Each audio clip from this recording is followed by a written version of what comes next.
Comsec. Alright.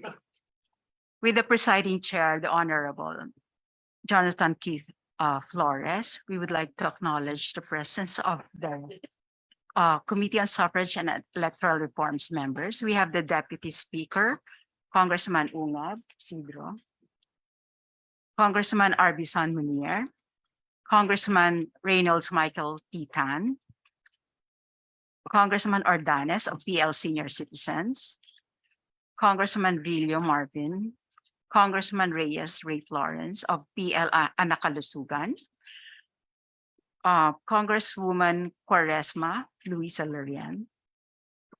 That's all, Your Honor. Thank you, Comsec. Thank you, Comsec. Thank you, Co-Chair. Anyway, the quorum has been established on both committees. Pasensya na po kayo. Medyo 2 days na to masama pakiramdam ko. Kung hindi lang sa urgency ng hearing na to, dapat nakapahinga na ako dun sa hindi nga ako makabiyahe going back to the province. Anyway, before we proceed now, let me just read my opening remarks. Good afternoon, everyone. First and foremost, allow me to extend my sincerest apologies to our committee members for belatedly informing you of today's special joint hearing.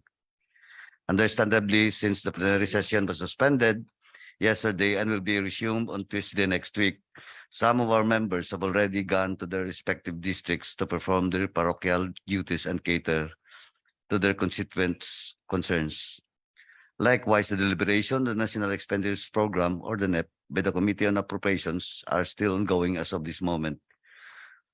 To carefully scrutinize, examine, and prepare for the plenary deliberation of the proposed 2024 national budget, the House leadership, through a memorandum signed by the majority leader, ordered to suspend all other committee meetings and public hearings, except for those are currently considering priority measures identified by the House and Legislative Executive Development Advisory Council, or the LEDAC. Nevertheless, due to the significant and urgent nature of the matters at hand, the joint committees deem it necessary to request the permission of the House to conduct this special joint hearing.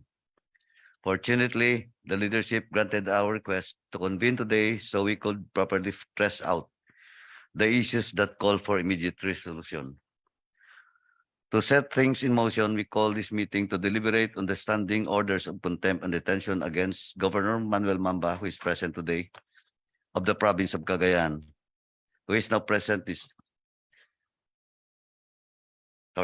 Pursuant to his letter request to conduct this hearing and consider the principles of fairness and due process, the committee decided to grant him the opportunity. But I have to, before I proceed, my co-chair, we have to discuss the letter of Governor Mamba just a few minutes ago. The committee received the letter of Governor Mamba with regards to this hearing. Granted a request to convene today so we could properly stress out the issues that call for immediate resolution. To set things in motion, sorry, talaga masama pakiramdam ng paulit. Anyway, let me proceed. For the information of everybody, last Thursday, August 17, 2023, the Joint Committees ordered to cite Governor Mamba in contempt for undue interference in the conduct of the proceedings due to his failure to justify the non-attendance of the witnesses from the Provincial Government of Cagayan during the August 7 hearing. At this juncture, permit me to give you an overview on what led the committees to ultimately cite the governor in contempt. Number one, during the third hearing held on August 7, none of the witnesses from provincial government were present. In lieu of their absence, a letter signed by Provincial Administrator Villaflor was submitted. This letter attempted to justify the absence of the employees by highlighting their critical involvement in relief operations necessitated by the typhoon that struck Cagayan 12 days earlier. However, the excuse did not receive the members' approval. Accordingly, show cause orders were issued to the employees compelling them to explain their absence and to appear before the committees on the next hearing on August 9, 2023. In connection with this, the committees also issued a show cause order to Gov. Mamba requiring him to explain in writing why he should not be cited for contempt for not allowing the employees to attend the August 7 hearing. Since the next hearing was set on August 9, The committees gave him until August 8 to answer the said show cause orders. However, for who wanted the request for extension, the committees granted the request and extend the period until August 10, 2023. During the August 9 hearing, all concerned employees were present. Upon thorough examination, the employees disclosed that they had convened a meeting to discuss their involvement in the congressional hearing. It was revealed that during this meeting, the provincial administrator explicitly advised against their attendance at the hearing. Additionally, the employees revealed that their travel orders had not been signed. However, they indicated their willingness to attend the hearing had they been authorized to do so. During the August 17 hearing, the committees became aware that Governor Mamba did not respond to the show cause orders issued against him. Focusing on the show cause order relating to his participation in the non-attendance of key witnesses, an audio clip of the governor was played, stating that he is the one who issues travel orders of the employees, impliedly admitting that he caused witnesses not to attend the August 7 hearing by not signing their travel order. He also challenged the House to arrest him instead of his personnel. Thus, by vote of two-thirds members of both committees voting separately, there being a quorum, Governor Mamba was cited for contempt for undue interference in the conduct of proceedings. Interestingly, on August 18, 2023, Governor Mamba appeared in an interview where he pronounced that he did not receive any invitation of subpoena after he was excused by the committees on May 31, 2023, questioning the orders of the committees in effect. While this same may be true, such statement is clearly half-truth used to deliberately deceive the public. To be clear, the governor uttered these statements prior to the actual service of orders against him. Again, to reiterate, Governor Mamba was not cited for contempt on the basis of his non-attendance on the succeeding hearings after he was excused. Rather, he was cited for contempt because of undue interference by failing to justify the non-attendance of the provincial employees during the August 7 hearing. On August 9, 2023, the committees received the written explanation of Gov. Mamba on the show cause order issued against him on August 7. As previously mentioned, he was only given until August 10 to submit the same, but he failed to comply. A report also dated August 19, 2023 from the Police Major John Balisi, Chief of Police of Tuao, Cagayan, was submitted stating the contempt and detention orders have been personally served to Governor Mamba in his residence. Additionally, the report said that the governor has already been under their custody and will be turned over to the House of Representatives on or before August 22, 2023. On August 20, 2023, a separate after activity report from Police Colonel Julio Gorospe Jr., Provincial Director of PNP Cagayan, was also submitted. According to the report, after the service of the contempt and detention orders, the governor remained at his residence, but assured the police officers that he will submit himself to the custody of Sergeant at Arms on Tuesday, August 22. However, Governor Mamba renegated on his commitment to travel to the House of Representatives on the said date without informing the Sergeant at Arms or the committees. He later informed the authorities that he will be traveling today. Considering the aforementioned circumstances, it is clear that committees did not hastily decide to cite the governor in contempt. Inasmuch as we want to conduct our inquiries seamless, the governor sadly forced our hands and even challenged the rule-making authority of his chamber. It is just unfortunate that this challenge came from one of our former colleagues in the House. As correctly pointed out by our committee members, we have been lenient to the governor from the very beginning. We have given him numerous opportunities to answer to our queries and respond to our orders, but he disregarded the same. To the governor, allow me to convey this basic precept. Kung gusto may paraan, kung ayaw may maraming dahilan. As a former member of this chamber, you could have promptly signified your willingness to cooperate by directly informing the House or any of its members of your decision. If you indeed have the respect of the process of this body, you could have simply submitted yourself to the authorities when you received the contempt and detention orders. It is just saddening that we have to rely on the various reports just to inform about your commitment to submit yourself on a specific date, which you did not even honor. To our people, the act committed by Governor Mamba strikes at the very heart of the democratic ideals. It is a threat not only to the function of this esteemed body, but to the trust that you have placed in us as your representatives. The power of Congress to conduct legislative inquiry is one of the cornerstones of our constitutional democracy. This is not just a challenge to our authority, but an assault on the sanctity of our duty to the citizens we represent. When we issue orders against individuals, it is not a matter of personal whim. It is a constitutional mandate designed to ensure transparency, accountability, and the well-being of our nation. As mentioned, we will give Governor Mamba the opportunity to present his side.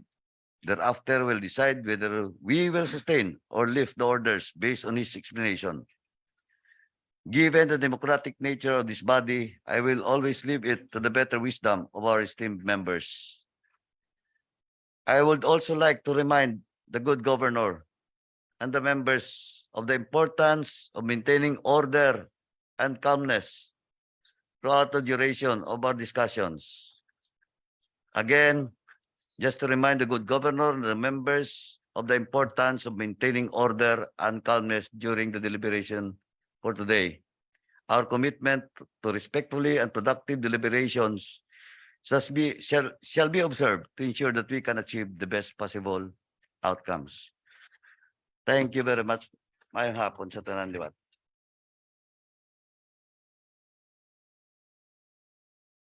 Co-chair, do you have something to say? Thank you, Chair. Governor Mamba, we'd just like to clarify on the letter that you sent earlier, that it is in response to the verbal request of the Joint Committee that you write. Actually, we just wanted to ask you if you wanted to air your side on this particular matter, because as far as the Joint Committees are concerned, they have already ruled, and that the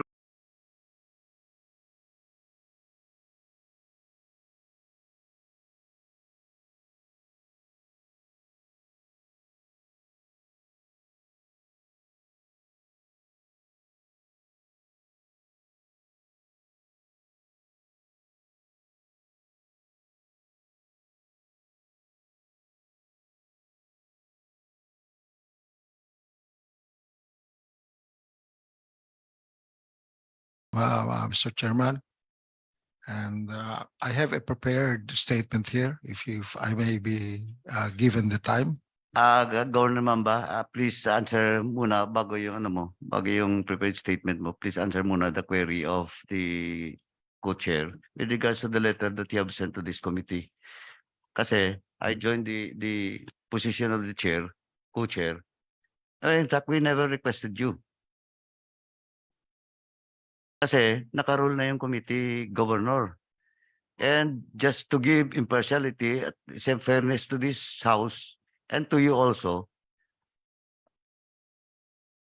kaya dapat nagpadala ka ng letter na nagre-request. Kasi we will never request because we have already ruled and we just give you the time and opportunity to explain. Yeah. Parang dating kasi para kami pang nag-request sa'yo na magpadala ka ng letter. No. It's the other way around. No, ang ano kasi, ang content ng letter mo is parang we are requesting you to write a letter for you to be present in today's hearing, for you to explain your side. No. Because the committee, as I have said, and the chair have said, co-chair have said, they have already ruled. That's why it's not correct. And for the record, gusto ko lang linawin na mali yung letter mo, Gov. We are not requesting for you to write a letter requesting this honorable committee to have a special hearing. Though it was already scheduled. Pero kung hindi ka nagpadala ng letter, we'll postpone this hearing and we'll go back from the start, in which we will comply with the memorandum circular that was given to us by the leadership of the House through the majority floor leader. Na wala nang hearing except for those bills na priority bills and sa LEDAC. And I have, Gov, sagutin mo yung yung tanong ng inquiry ng ng co-chair with regards to your letter. Well, that is why I'm here now, your honors. Because I just want you to know that I really want to participate in these deliberations and in these hearings, because I feel that it is my obligation to do so. And that is why I have a prepared statement so that this will be put into a proper perspective also. And I hope you will give me the time and to do so. And if and when ang tingin nyo I'm not the one requesting, I am here. That is why I am here. Because I want you to know that I really want to participate. And it has never been my intention na hindi mag-participate ako. But just hear me out first so that ilagay po natin ito sa perspective. So just to be clear, Governor, you are here because you want to air your side. So you're Yes, yes, you're Your Honor. requesting the joint committees to hear Yes, what you have to yes, say. Mr. Chairman. Mr. Chair, Chairman Akop. clarification.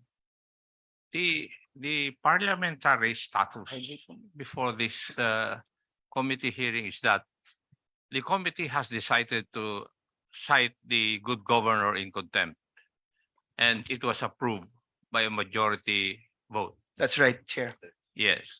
And also, the two committees also approve the motion for the detention of the good governor because of him being cited in contempt. Di po ba? That's also correct, Chair. And therefore, the governor is here because he's supposed to be here because of the contempt order and the detention order. That is also right, sir. So may I know if he's already detained in this the premises of this house? As per our Sergeant at Arms, he is. And therefore, he's now detained and now requesting the two committees to hear his explanation or his side. That was his statement prior to your question, sir. Thank you. Because if I look at the letter, I have a copy here of the letter, Mr. Chair, and I would like to read portion of it. Kasi hindi naman ako dapat mag-request eh. Kasi in response to the verbal request of the joint committee, are we the ones requesting him? As I clarified earlier. I think he should serve his sentence there. Yes, sir. I'm not part of. I am part of the Committee on Public Accounts, but I did not request that the good governor would explain his side here. Yun po yung akin. He should be serving his sentence there, as required by our rules. Yes, sir. That's why we asked him before we started whether he wanted to request these joint committees to hear him out, sir. That's why we wanted to clarify, because as you correctly pointed out, the letter made it appear that we were the ones asking him to explain, sir. Thank you for the clarification, Mr. Chair. Thank you, sir. Governor Mamba. Thank you, Mr. Chairman. I have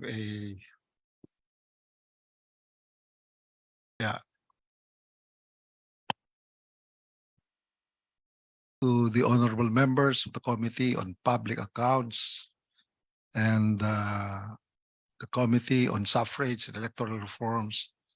Good afternoon po sa inyong lahat.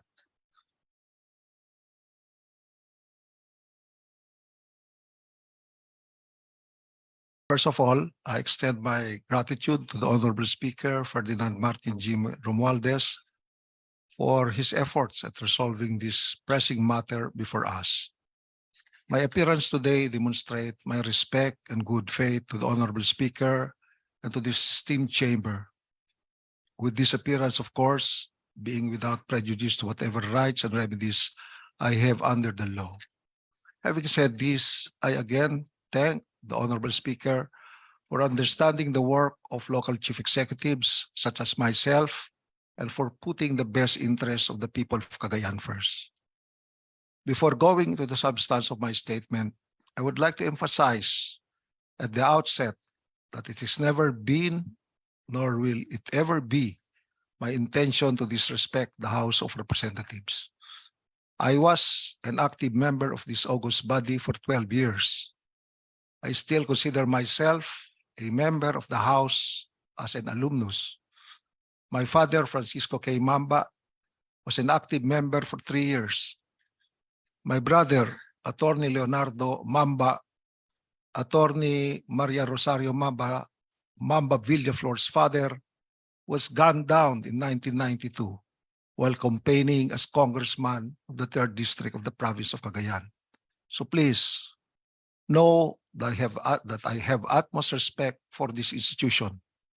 If there is anyone who will protect and defend the House of Representatives from disrepute and from being used for personal political agenda, it is me.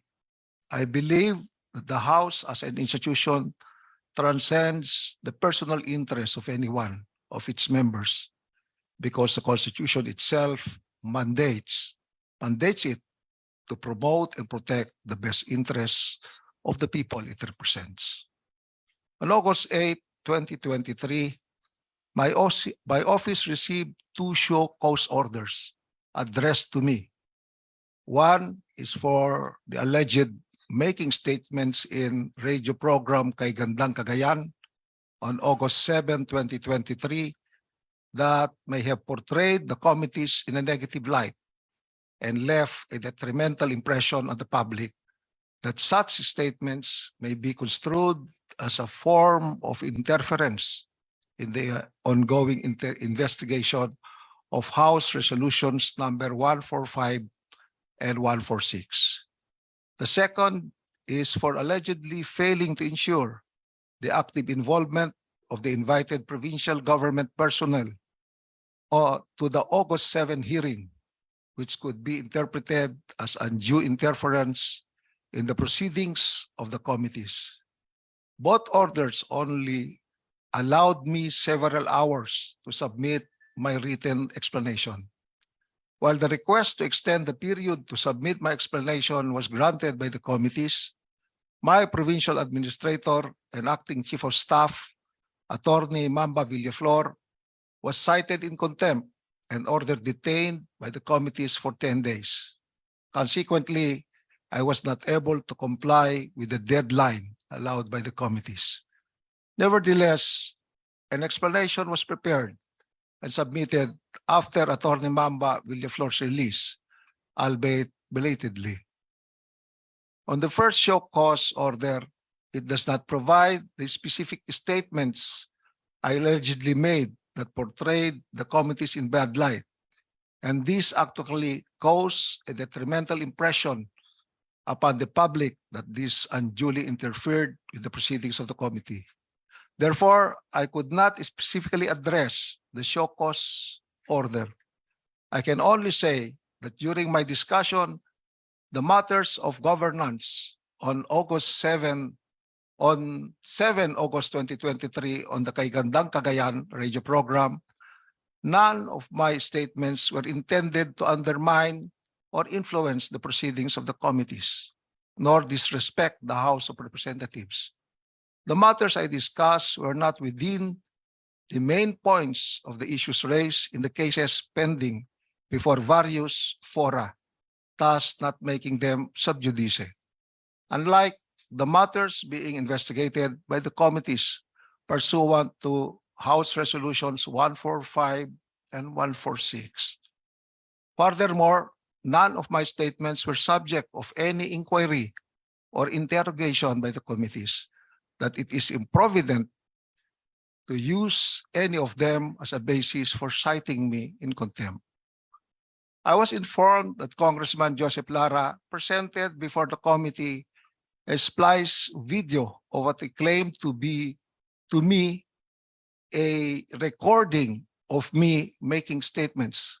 I was not provided with a copy of said splice video. Thus, I could not possibly appropriately and intelligently make an explanation thereof. Therefore, be that as it may, I regret any potential misinterpretation that may have arisen from my discussion of relevant governance issues during the radio program Kay Gandang Cagayan. Since that was presented to the committees was a splice video, the intent and essence of my discussion was distorted due to the deliberate omission of the complete context with which they may have been made.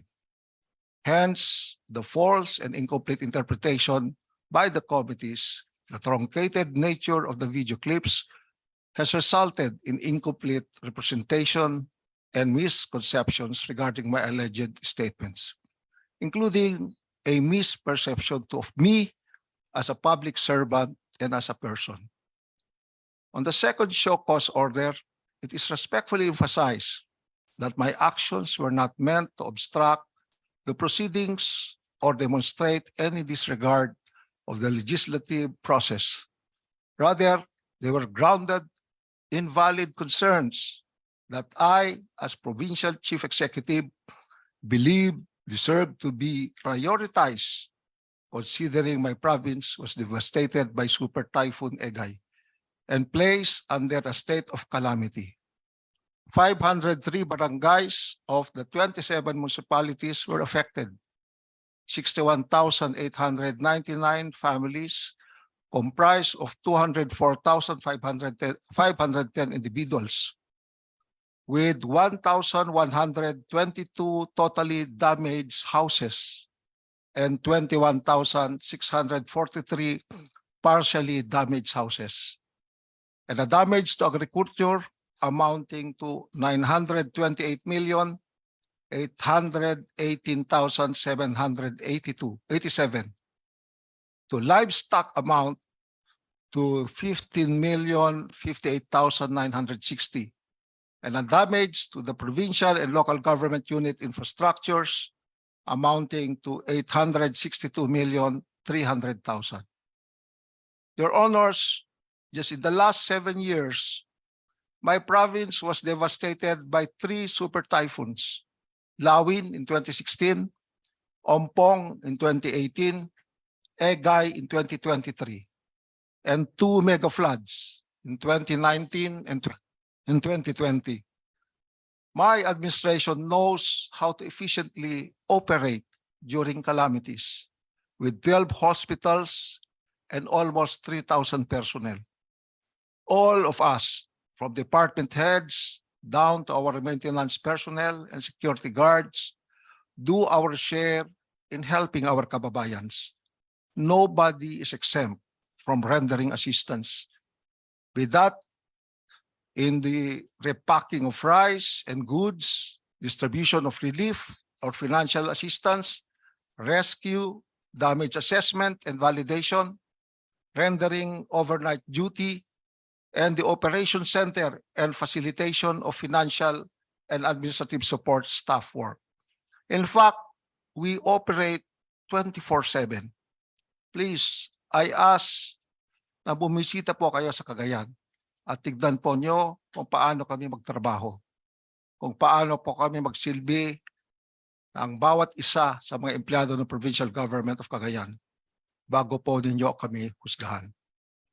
I was informed on August 4, 2023, that the concerned provincial government personnel were invited to the August 7 and 9, 2023 joint committee hearings. The provincial administration informed me of the letter she sent to the committees requesting that the resource persons be excused in said dates, given that the province is under the state of calamity, and my standing directive to prioritize our relief and rehabilitation activities for Super Typhoon Egay victims, in the hope that the committees understand the plight of the victims of the provincial government's primary duty to the people.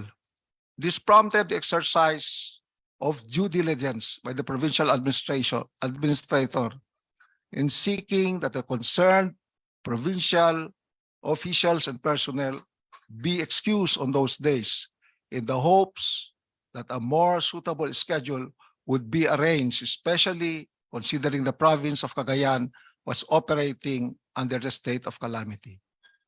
The concerned resource persons for the provincial government were unable to attend the August 7, 2023 hearing, for which the committees issued contempt orders against 5 department heads and show cause orders against 14 officials and personnel. On August 8, 2023, I directed the provincial administrator to accompany them to the hearing scheduled on August 9, 2023.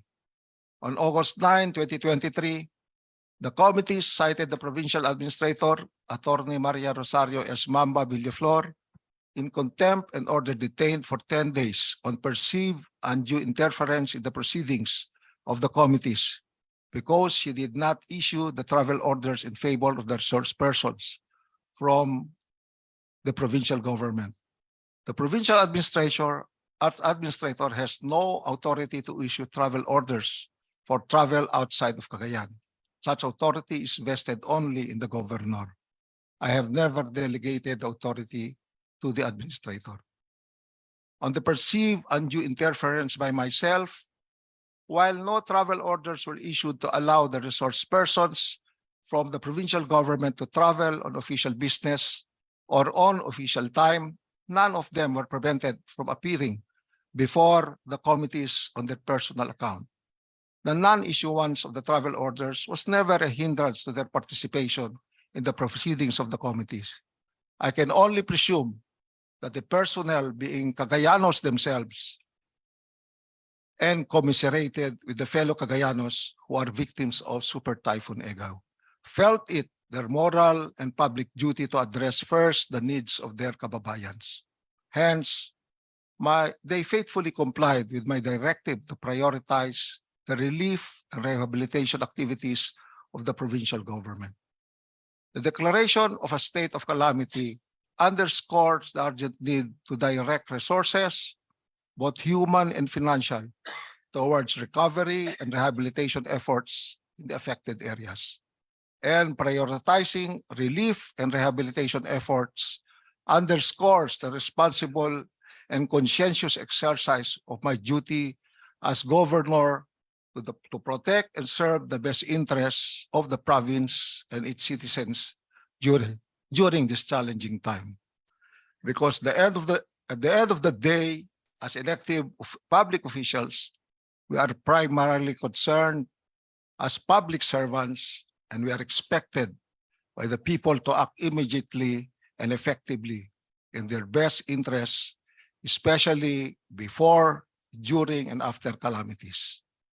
Lastly, I believe the committees are aware that there are 2 disqualification cases against me on alleged illegal disbursement of the funds, which are pending resolutions by the COMELEC, First Division.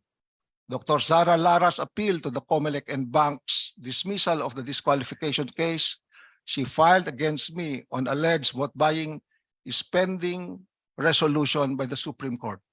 Other cases have likewise been filed before the Ombudsman, the Civil Service, and other fora. I hope the committees understand that as a respondent of these cases, I have been advised by counsel that I am not allowed to discuss any matter pertaining to the above cases pending resolution. Should the committees require details of said cases, I would be willing to furnish you copies of our pleadings and other submissions before the said bodies. I hope that my presence here today shows my willingness to assist and cooperate with the committees and is an assurance of my continuing respect for the House of which I am a member. Thank you and God bless us and the people we serve. Mabuhay po at maraming salamat po. Thank you, Governor Mamba. Before we proceed, I would like to acknowledge the presence of our Vice Chairperson, Ann Matibag of the First District of Laguna. Thank you.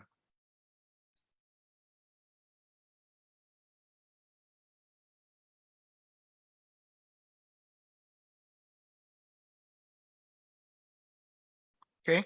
So now we have heard the explanation of Governor Mamba. Does any member have any questions or comments on his statement?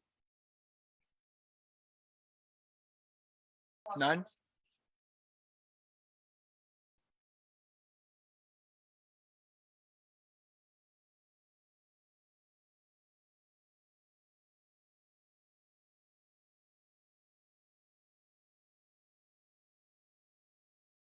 Any member who would like to have clarificatory questions maybe ask of the governor while he's here? Before Kong Rilio proceed. Anyway, Government, by your statement, yeah, we're not discussing about the merits of the radio program that was presented during the hearing. Pero just for the record, gusto ko lang linawin din na since you have not seen that video clips that was presented, hindi rin siguro dapat conclusive na splice. And for the record, in fact, it was confirmed by Bumbo Radio that indeed that was your program. Just for the record, and to clarify the statement you've made. Now, again, we will not discuss about the merits of the House Reso 145 and 146. We'll just discuss the contempt order for you from this committee. Thank you. Just to clarify things.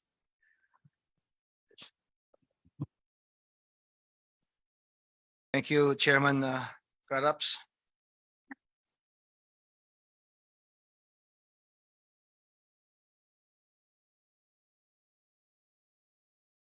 Congressman Rilio?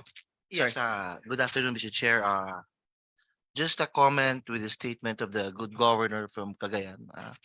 I would like to remind the good governor and members of this committee that the presence of our good governor here, as he stated a while ago, that his presence here means he is willing to cooperate with the members of this committee.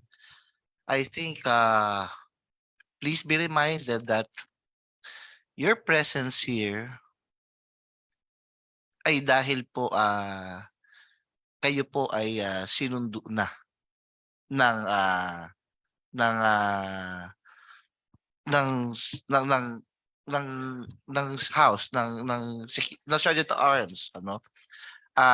Baka kasi magkaroon tayo ng misconception dito na kaya po tayo ay nandito dahil kayo po ay willing na makipag-cooperate sa committee ito. Gusto ko po lang pong ipaalala na kayo po ay sinundo ng House, kaya kayo nandito at hindi po dahil gusto ninyong makipag-cooperate. And basically, just a few comments with the statement of the good governor. We are all public servants here. We do well understand yung inyong pinagdaanan sa Cagayan at kami po ay kaisa ninyo sa pinagdaanan ng Cagayan, sa mamamayan ng Cagayan. But of course, as what I have previously said during the past committee hearings, that the good governor of Cagayan was previously a member of this house. So he very well knows the rules, the regulations, plus the consequences he may face if ever he would not heed to the requests of this committee. So I would like to remind also the good governor that the basis of this committee's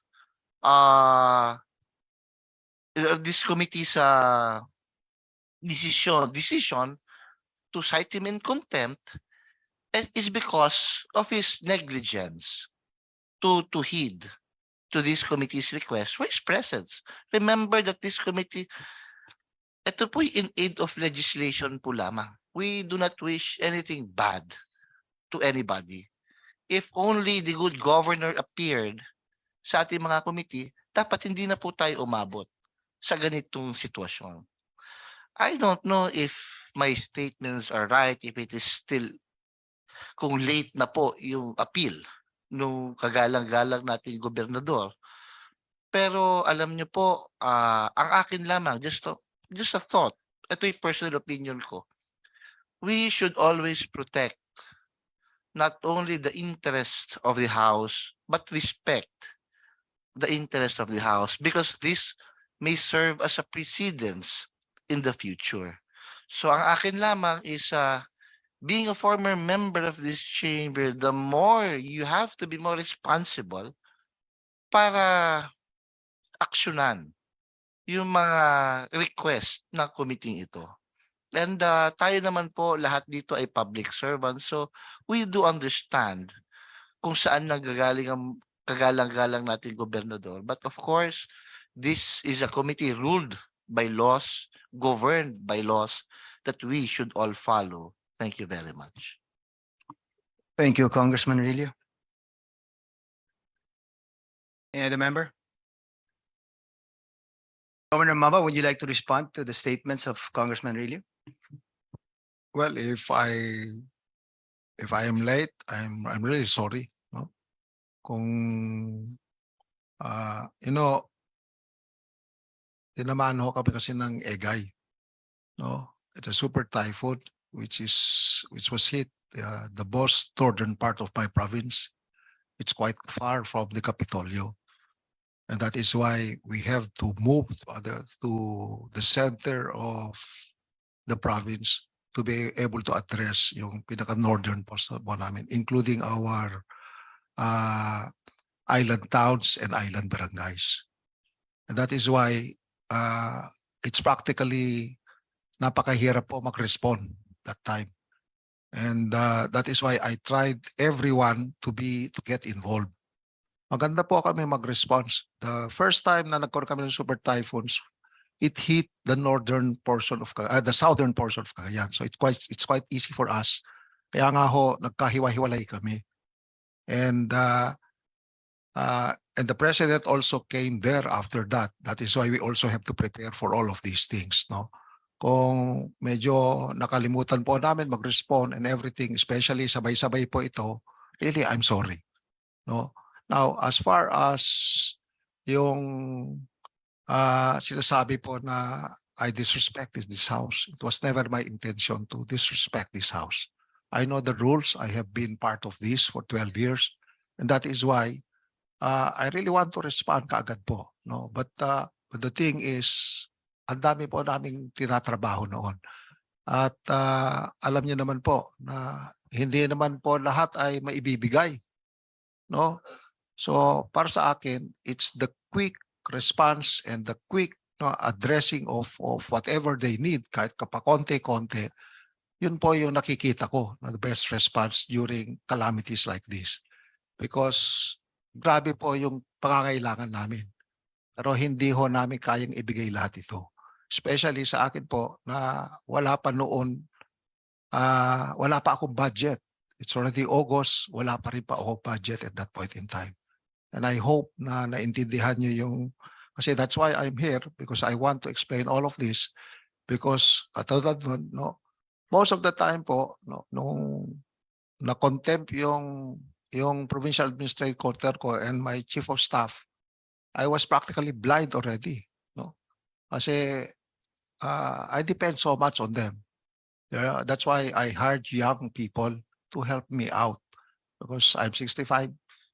I am also sick, no? And that is why I have to get young people to assist me in all of these things. And when they were not there, siguro po, she failed to remind me. I also failed to tell him of the things that should be taken agad-agad. So it's not deliberate not to do it, sir, Mr. Chairman. Okay, thank you, sir. I think what Congressman Rillo was also trying to stress, Governor, is the fact that I think few days before, the members of the PNP and were already trying to enforce the orders of this committee. And you knew that it was coming from this committee. You being a former member of the House, you also knew that it is important to siguro stress, no, that Other agencies or other persons might also take lightly the orders and processes of the House if it is shown that other people, like a governor, like yourself, and a former member, can also disregard or take lightly or not take seriously, sir, the orders of this committee. And I think that's what Congressman Rillo was trying to emphasize, sir, is that we're not only trying to protect the orders of the committee, but also the image of the House itself. Because we are here to try to respect every person naman as a resource persons. In fact, you were excused as a matter of courtesy also, no? Being a former member and a governor. So, sir, siguro medyo ano lang po, no, na it's disappointing also, no, it took this long to have you come here, sir. Mr. Chair, no, I consulted my lawyers regarding this, no, because nung sinasabi nila take into custody, so they took it as an arrest, no, and I do not question the contempt powers of the House, neither do I question the detention powers of the House, but yung take into custody, we analyze it as a arrest. And that is why sabi ko sa mga police, you could not do that to me. Arrest me. So ito po, I showed them our legal on this. Answeran niyo naman muna ito because you cannot just arrest me because we take this to take into custody as an arrest. And ang warrant of arrest only, sabi ko sa kanila, at sabi din ng mga lawyers ko sa akin, only comes from a judge, from a court. So yun ho yung interpretation namin, kaya po tumagal. And but from the very start, sinabi ko, pupunta po ako dyan, but let me prepare. Because I also have to prepare, of course, my security, sir. Alam niyo naman yun, Mr. Chairman. No, I became an RPOC chair. I've been fighting the insurgents since my mayoralty dates, no, up to now. No, I became an RPOC chair. Open po ako sa insurgency. Talagang nilalabanan po namin doon. At ako, I am so proud to say kahit paano po naibsan na namin ito. No, and furthermore po, no, nasabi ko rin sa kanila ito na I have medical conditions. No, sinabit ko na ho lahat yung certifications ko sa doctors, no, and I could not sleep alone, no, I need to have people nandyan lang palagi sa akin. Siguro in due time you will know, no, I hope that we take this into confidence also because I'm not only a diabetic for the last 25 years of my life, a hypertensive in the last 40 years of my life, but I have other ailments too. And I submitted this to our medical officers here and for them to analyze po the needs that I have to when I am not detained. Kasi napaka-importante po sa akin yun. If I could only say in confidence ko ano to mga ito, no, para malaman nyo.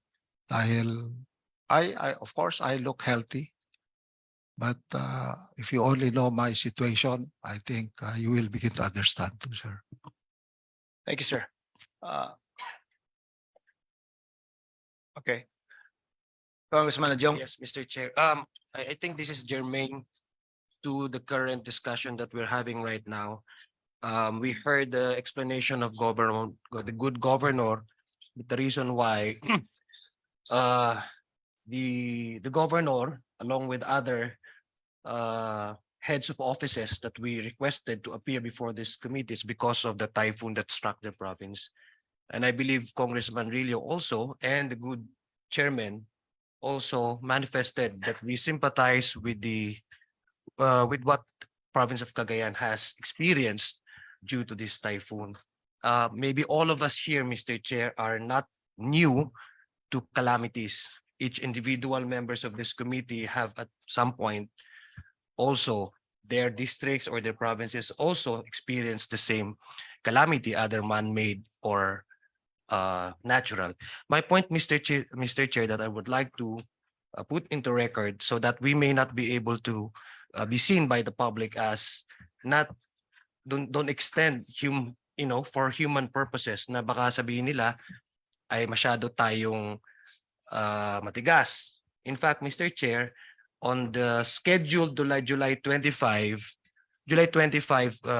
committee hearing purposely to hear the continuation of this of House Resolution number 145 and 146 was canceled. Primarily to give way for the good governor along with all his staff to respond immediately to the typhoon. Kasi baka po ang ma-impression na may bigay natin ay tuloy-tuloy despite what happened in Cagayan. So we postponed, Mr. Chair, to July 25. After some time, on July 7 and 9, I believe the joint committee hearings conducted again the committee, and this is where some of the officials that are needed by this committee to appear failed to appear before this committee. Lahat po tayo ay naka-experience ng calamity. Ang alam ko po, although I am not directly, I never had any position held in the LGUs, pero ang alam ko po sa mga LGU, with the devastation as big as what happened to Cagayan, sumusuporta po ang national government. Pangalawa, for a series of days as a response to the calamities, meron po tayong in every line agency na mga assistants, may mga manpower po tayo. And in fact, the reason why each heads of offices have direct assistance is because of cases where kailangan nila ng support pag kinakailangan din silang umapir o gumawa ng iba pang trabaho. My point, Mr. Chair, is that after some time, after giving them leeway, canceling the first July 25 committee hearings at na-schedule after a week or almost 2 weeks, o pwede naman po sa palagay ko na mag-appear po yung mga heads of offices na pagbigyan ng kanilang mga assistants so that sila po ang putuloy ng magbigay ng relief. Yun lang po ang gusto kong i-point out dito, Mr. Chair, para po maintindihan natin lahat na yung kukontinue po ng ganitong hearing ay ang committee ito ay nagbigay po ng karagdagang pag-iintindi sa ating pong magiting na gobernador, pati po ang kanyang mga kasama sa Kapitolyo. Para po tama po yung konteksto ng hearing na ito. At kami po ay nakikisimpati again sa probinsya po ng Cagayan sa kanilang na-experience during EGAY. So just want to put that into record, Mr. Chair, so that the public and all of the members would also be guided as to the succeeding events that happened prior to holding these committee hearings today, Mr. Chair. Thank you. Thank you, Congressman Adjong. Congressman Rilio. Thank you, Mr. Chairman. Again, I would like to thank the good governor for explaining his side, and ngayon po't nadinig natin ang kagalang-galang na gobernador ang kanyang rason, at maraming salamat po at kami po ay naliwanagan dito. Ngunit meron pa po kaming mga gustong itanong tulad po nung previous committee hearings na kung saan umattend po yung inyong mga tauhan sa probinsya ng Cagayan, which ito po'y walang kinalaman sa lokal na politika, no, ng inyong probinsya. Tulad po nung inyong assistant city treasurer ba yun, kung hindi ako nagkakamali, na nung tinanong po namin sa komite no, kung bakit hindi po siya naka-attend noong unang patawag, ang sagot po niya ay una, hindi nyo pinayagan. Pangalawa, ay hindi nyo binigyan ng travel authority. So, marami din po kaming nais liwanagin kung bakit po sila ay pinagbabawalan at sila ay hindi sinasang-ayunan na dumalo sa mga committee ito. So, I think it is only the good governor who could clear everything, because ito po hindi naman ang galing sa amin, ito po galing naman din sa mga tauhan nyo sa Provincial Government ng Cagayan. So, yun po yung mga bagay na nais po naming liwanagin din. Because we want to establish here if there is really a reason na gusto ba talagang balewalain ang committee ito or ano ba ang rason kung bakit po sila pinagbabawalan? Ito po'y based sa salita ng inyong Assistant City Treasurer, hindi po sa amin galing ito. Maraming salamat po, Mr. Chair. Thank you, Congressman Rillo. Yes, sir. Governor, before you answer, that's true, sir. Your Assistant Provincial Treasurer actually testified, sir, that if she was given a travel authority, she would have attended the hearing on August 7, and that the only reason that she was unable to attend was because she was not given the said travel authority, sir. So that's just one of the several persons who testified, Governor. Well, this is just a presumption sa akin, sir, no? Your Mr. Chairman. Ang mga department heads ko, no, are the ones I consult. No? Most of the time, no? Because I have, I think, 35 department heads. That's why I could not call on all of them. Although, kung minsan, yung mga assistants nila, dala-dala nila. And most of the time, ang mga nagde-decide are the department heads. I could not only say if yun yung nakuha niya na impression that they were not given. No, pero that may be true, Mr. Chair. That may be true. Na ang tingin niya, hindi namin sila pinapayagan. No, pero para sa akin, no, it was more of what priority should I take, no, para sa akin. But I will never stop them when they want to go. No, yun po yung nasa akin. Now, the department heads, I understand, sabi nila, sir, baka pwedeng unahin natin ito.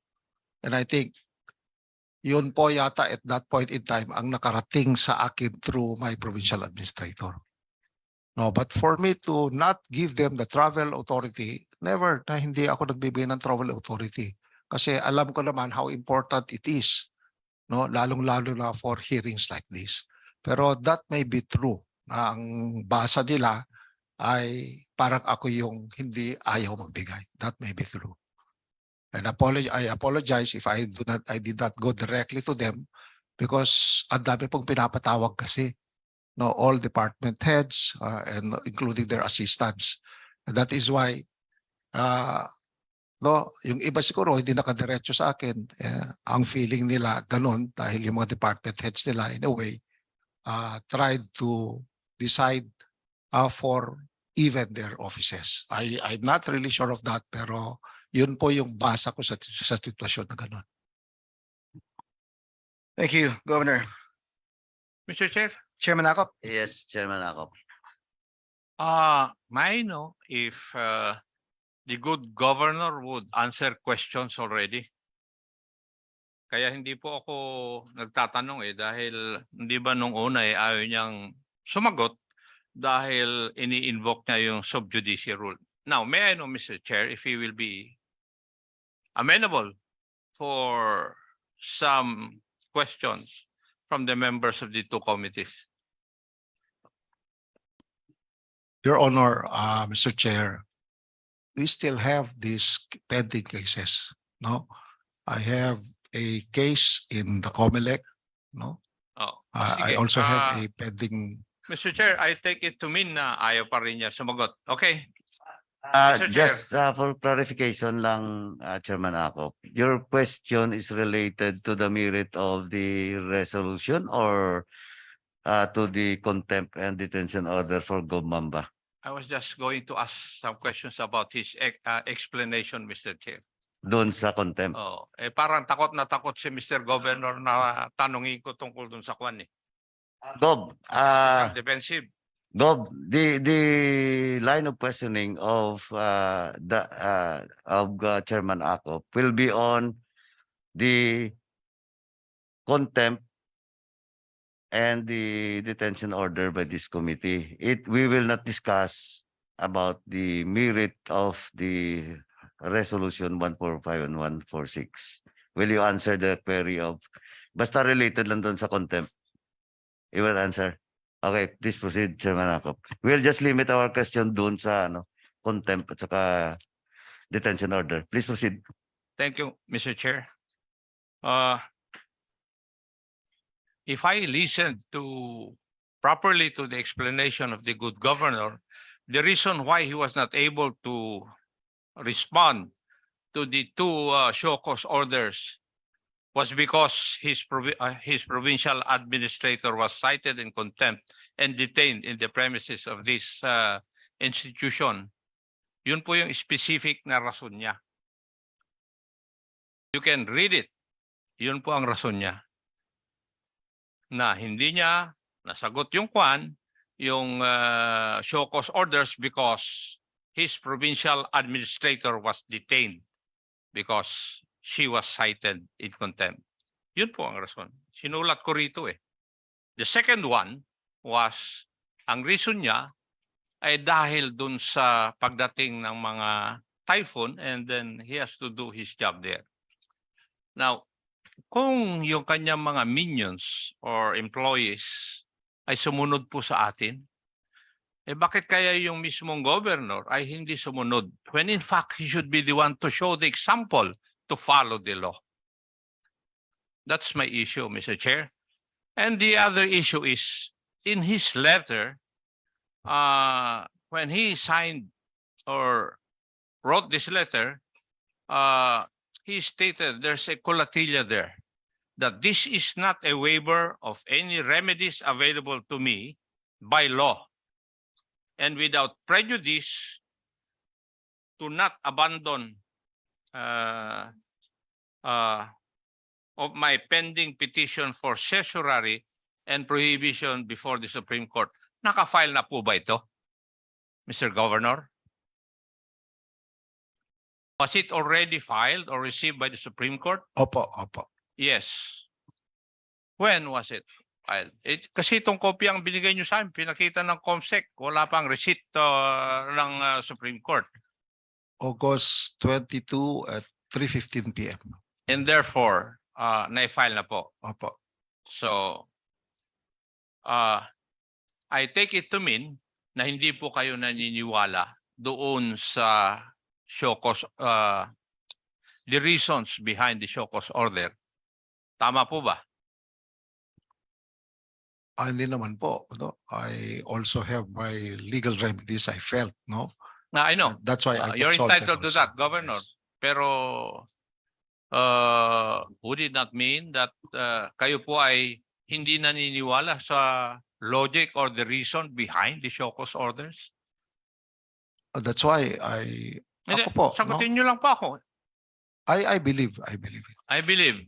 But you believe that there's logic behind the issuance of the show cause orders and yet you're questioning it doon sa Supreme Court? Is that what you're trying to tell us? Yeah, kaya nga po, I want to explain my side too. No, why I did this, because I might be bereft of legal remedies. Okay. Kaya nga po.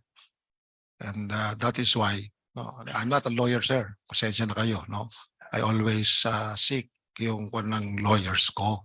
I understand that. I'm a medical doctor by I profession. understand that, That Mr. is why Governor. I'm You're sorry. entitled to all these things. Yes.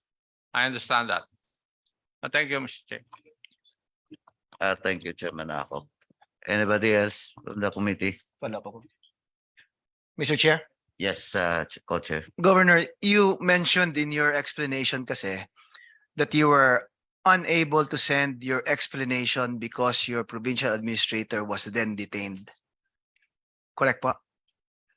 Yes, Yes, sir. Mr. Chairman. And the period given to you actually was the explanation that you sent was even after. No, I'm sorry. The order citing you in contempt was made after the expiration of the period given for you to explain. Yeah, that's why it was given belatedly, Mr. Chairman. Yes. Now my question is, given that time, sir, you never thought of engaging any other lawyer to advise you on how to answer the queries of this committee? I see that you have a battery of lawyers behind you. So You may not believe it, Mr. Chair, no? I depend so much on legal matters sa provincial administrator ko. She's my niece, no? When she was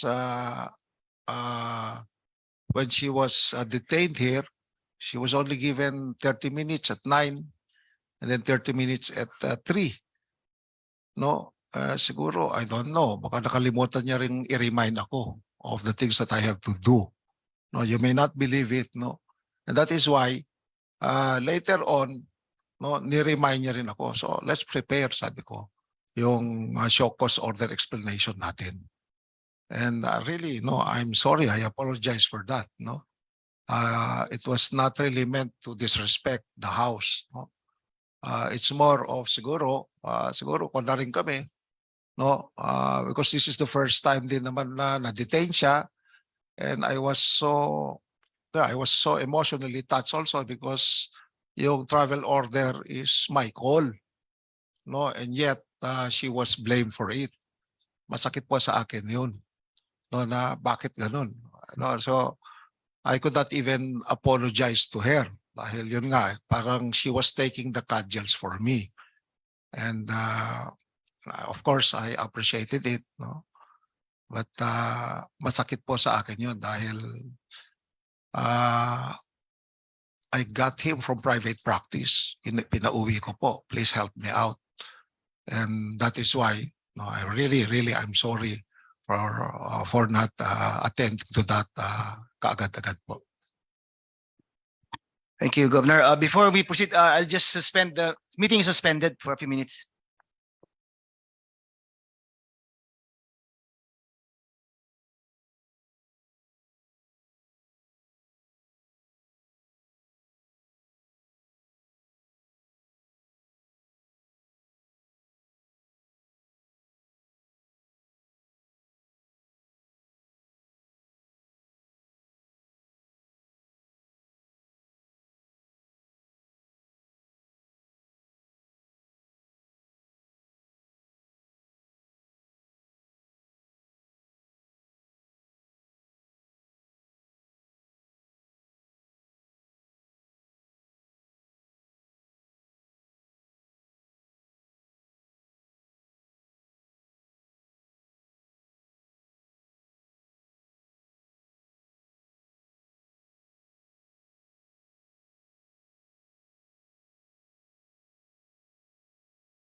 Can you provide seats for the lawyers?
The hearing resumed.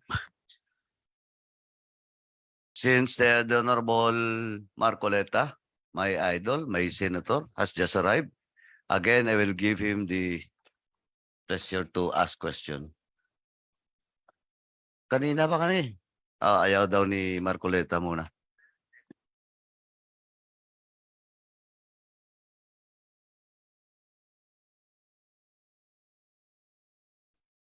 Wala na ba magtatanong? Wala na eh, ikaw na lang eh. Tapos na eh. Ang problema, Almost hindi 2 ko hours naman na kami alam kung dito. Pinagtatanong nyo na, so baka mamaya maulit nyo Hindi, tanungin mo lang. Wala pa nagtanong? Mayroon na nga eh. Please proceed, the Honorable Marcoleta, for your query. Mr. Chair, first of all, I'd like to know why there was a show cause order and whether or not the show cause order was answered on time, because I think all this started from that. And then secondly, because there was an allegation that Governor Mamba was preventing those officials in the province of Cagayan, which were all called into the meeting to shed light on the issues being discussed. And I was informed that there was an alleged order for them not to appear in this meeting.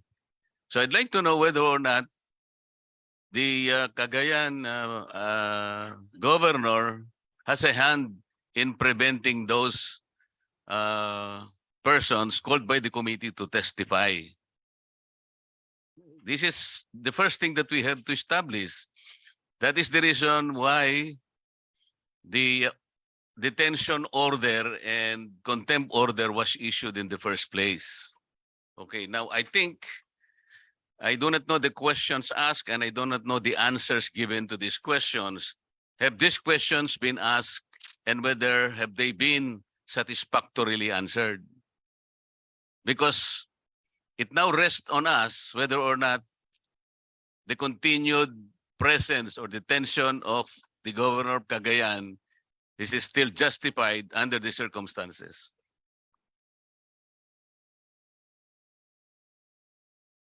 Thank you, Congressman Marcoleta. Well, the governor was properly notified. He was given ample opportunity to answer. His answers came late and came only after the committees found him liable for failing to appear and for refusing to give the travel orders or authority on the persons requested to appear before this committee. And as testified to by the officers or the officers of the provincial government called, they said that had they been given a travel authority, they would have attended our committee's hearing. So, Governor Mamba, what was the reason why, first of all, you failed to answer on time the show cause order, and then thereafter, according to the testimony of your own officials, they were prevented from appearing before us simply because they were denied travel order from your office. Of course, this constitute the charges and from which the order of contempt and detention came from. So unless you are able to explain to us with clarity and with conviction, to make us believe that we were wrong in issuing the contempt order and the detention. Please. Yeah, thank you so much, Mr. Chair. No, as I explained a while ago, I apologize for the delay on my explanation on the show cause order, Mr. Chair. As I said a while ago, I am totally dependent on my provincial administrator and chief of staff as far as legal matters are concerned. No, You were totally dependent on, yes, because she's a lawyer, and that's why I consult her every now and then.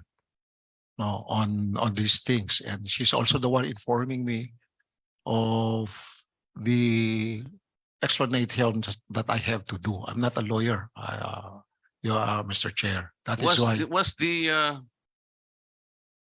Was the show cause order so difficult to answer? Did it contain all legal issues, Governor Mamba? Well, I leave that to my lawyers, especially to Charo, my provincial administrator. Mr. Chair, I hope we can believe that. Governor, you are a very responsible leader of your own province. I'm not saying that you will not depend on your legal assistant or whatever his or her position is. Kasi ganito, But- When you are called to make an explanation, it's a show cause order. You will not depend on anybody. It's your life that depends on it. I hope you can make us believe that that is the only reason for that. Because aside from that explanation, whether or not we will have to accept that, there are other public statements that you made that most of this besmears the reputation of the members of this committee. We saw the video, and in the program of Noli de Castro, you made some allegations there that the reason why you didn't come because you were excused, but that was a different story. You were excused then because you were trying to argue on the issue of sub judice. Somebody explained to you that sub judice does not apply in Congress. We have our own rules. Alam mo naman yon, you are also an honorable member of this house before. Kahit na Supreme Court pa yung nag-hear, they will yield to us because that is the right of Congress. Sinabi mo doon paano naman ako pupunta doon? Sub judice. Personally, this is not applicable. So I'd like to believe that you're using that more than that, than using the reasoning that your lawyer is not with you. You have to give us better explanation than that. when I say, We'll be lenient to you. We can lift this order of suspension, but you have to be honest with us in explaining to us. Please.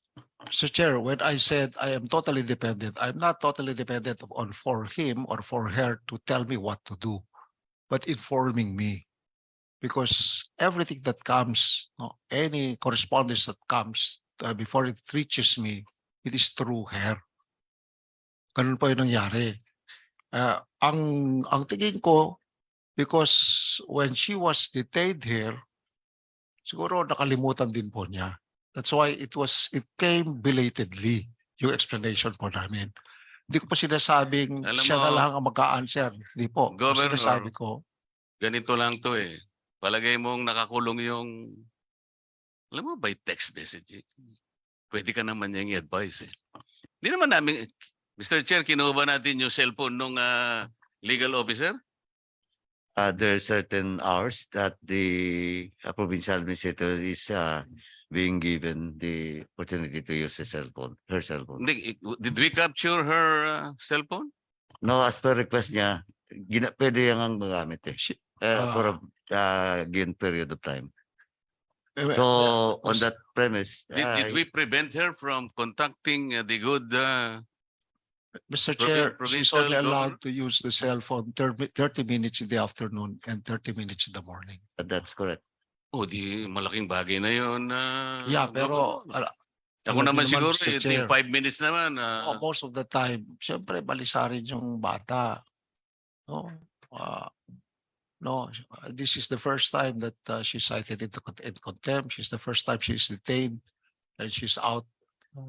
Wala akong contact kahit kanino. No, she's alone in the detention cell.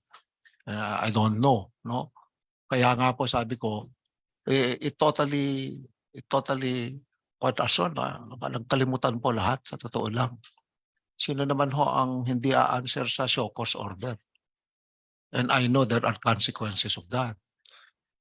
Kaya lang po, ganun po yung nangyari.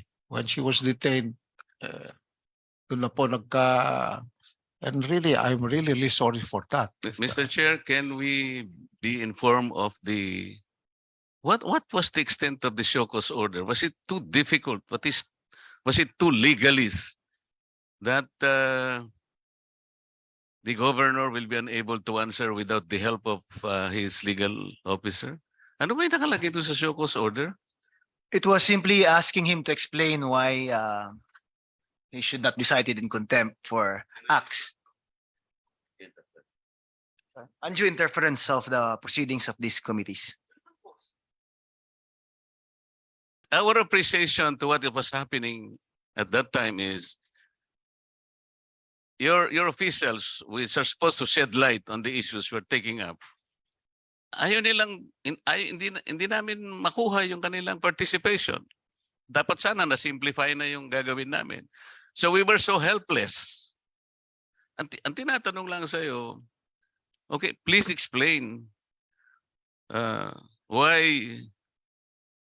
you are not supposed to be blah, blah, blah. Show cause order lang eh. Siguro, kahit na wala ka namang legal officer naman yun. Pwede mo namang sabihin, Mr. Chair, I am not preventing anybody from ganito, ganon. Ang dali naman, no? Maybe 2-paragraph letter to reply to the chairman as a sign of respect to him. Do not use that justification. Gusto mong malif itong detention order, we can do it. It is within our right to do it. And we wouldn't like to complicate matters. But sir, we would like an explanation, an honest explanation. Be open to us. Natakot ka, nagkamali ka, o ano ba yung ano mo, kailangan sabihin mo sa amin. Do not use that, please, as a justification for not answering the show cause order. We will never accept that. Kung ang sasabihin mo ay, I am totally dependent with my lawyer. Huwag naman ganun. No, it's not totally dependent on the explanation, Your Honor. So what is your contention? Oh, You're partially dependent for on her to tell me. Kasi po, lahat ng correspondence na dumadating sa opisina ko, sa kanya muna. And then she informs me about The it. committee And is that not is why- is not talking about all the correspondences reaching your office. We are just trying you to explain. Sagutin mo lang ito. Bakit hindi namin makuha yung cooperation ng mga taong ito? Tinatakot mo ba sila? Ganito, ganon. Ay, hindi ko ho sila Oh, prevent. but you should have answered the Yeah, committee. hindi ko ho sila prevent. Yeah, Never prevented them ganito from nga eh. coming over here. Mr. Chair, ang sinasabi ko lang sa kanila, kung halimbawa, nahihirapan nga tayong makakuha ng participation nila, kaya kayo nabigyan ng show cause order. Kung ako, Governor, no? Mr. Chair, in answer to your show cause order, may I tell you that I have not prevented anybody from attending your ano. As a matter of fact, I am now releasing a travel order to these people you wanted to appear in your committee right now, just to tell you that I am with you in ferreting out the truth. Every truth. O tapos na sana yun. Mayor. That is not so hard to make. Assure us that you are with us, that you are not trying to stymie the discussion in this meeting. Ganun lang ang hinihingi namin. But it took you ilang days?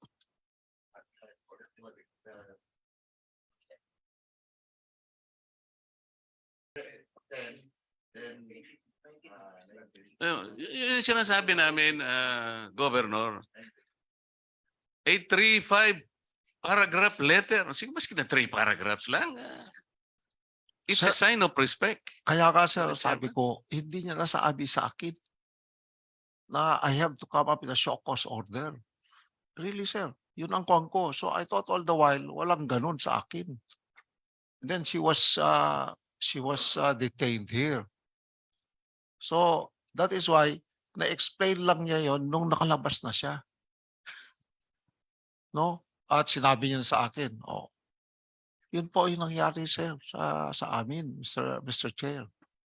What you're trying to make us believe is that somebody is supposed to explain to you the value of that show cause order. No, I know. Without anybody explaining to you, you will not be able to understand that. And therefore, you are barred from. No, sir.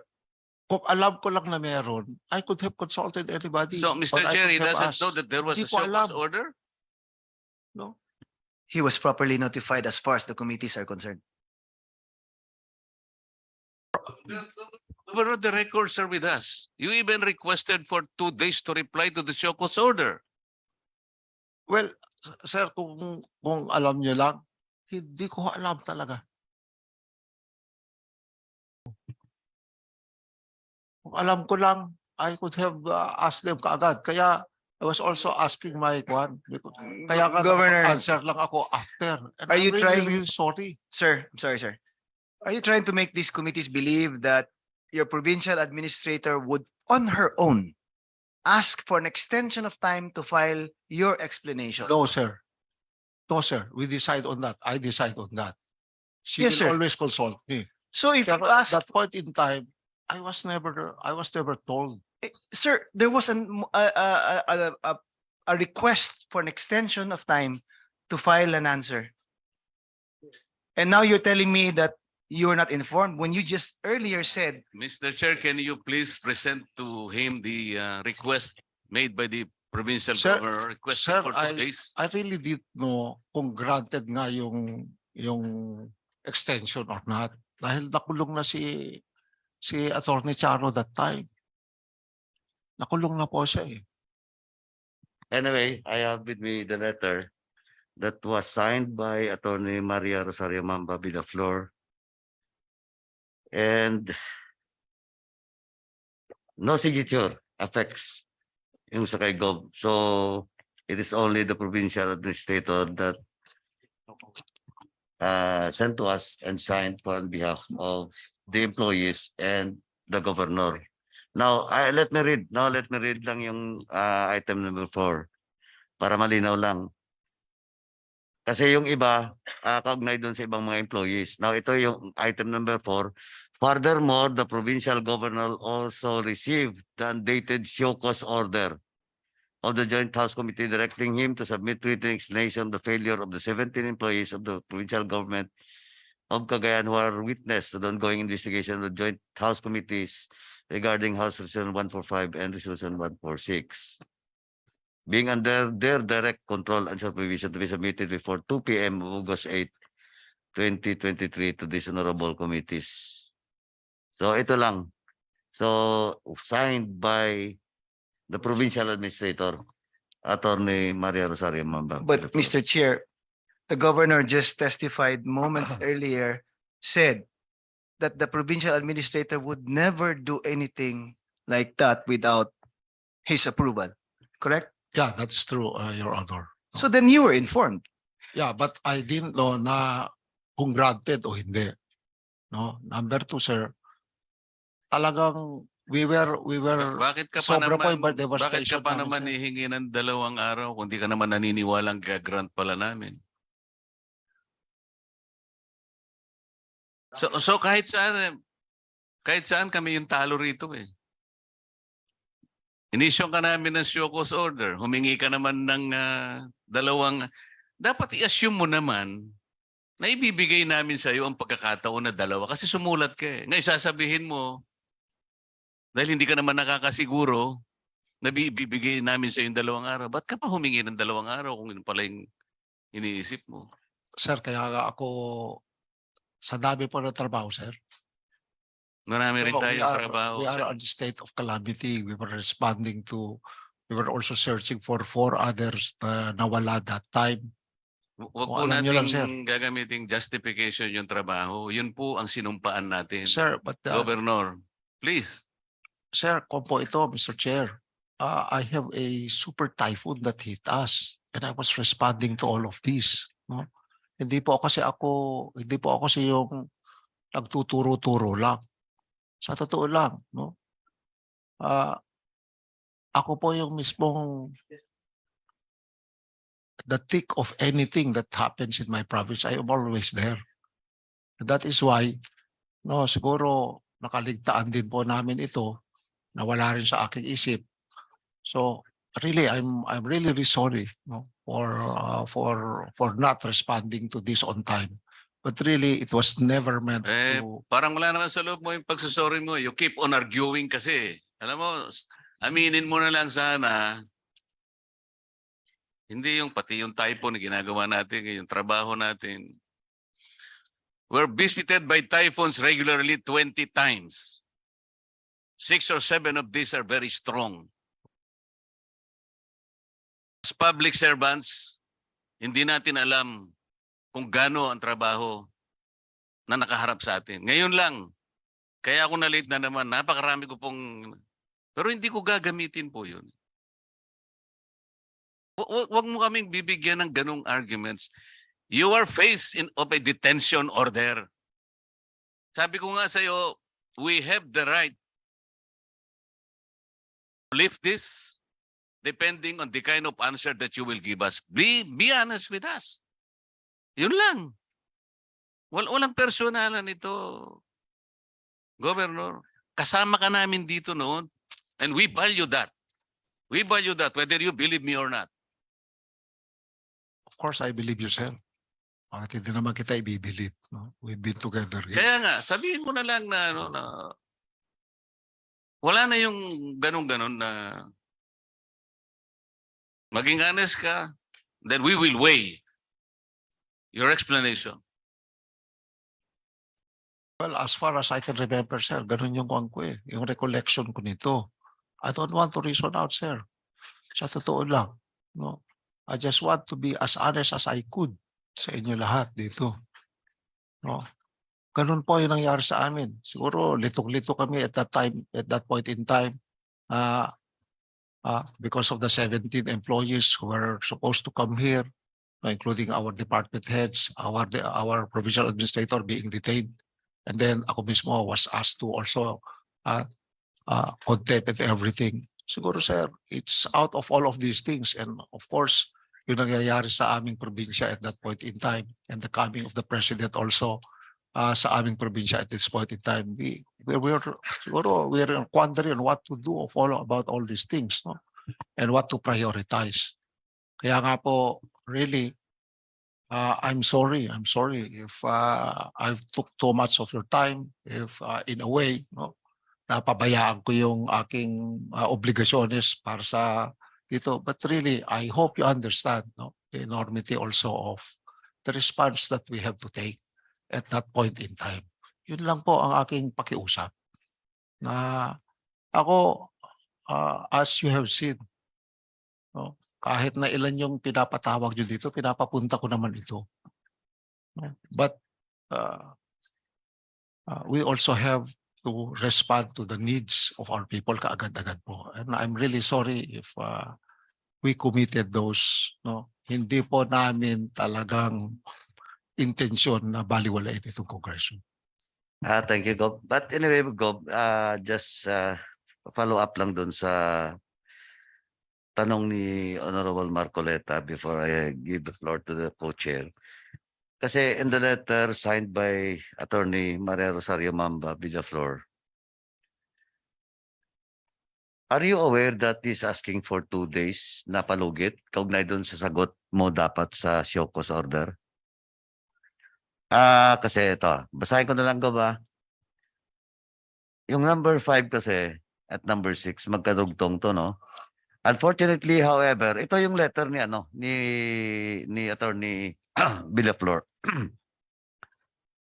Yung last part. Unfortunately, however, the written explanation of the undersigned and the above named employees of the Provincial Government of Cagayan cannot be filled within the prescribed period. And that was dapat August 8, no?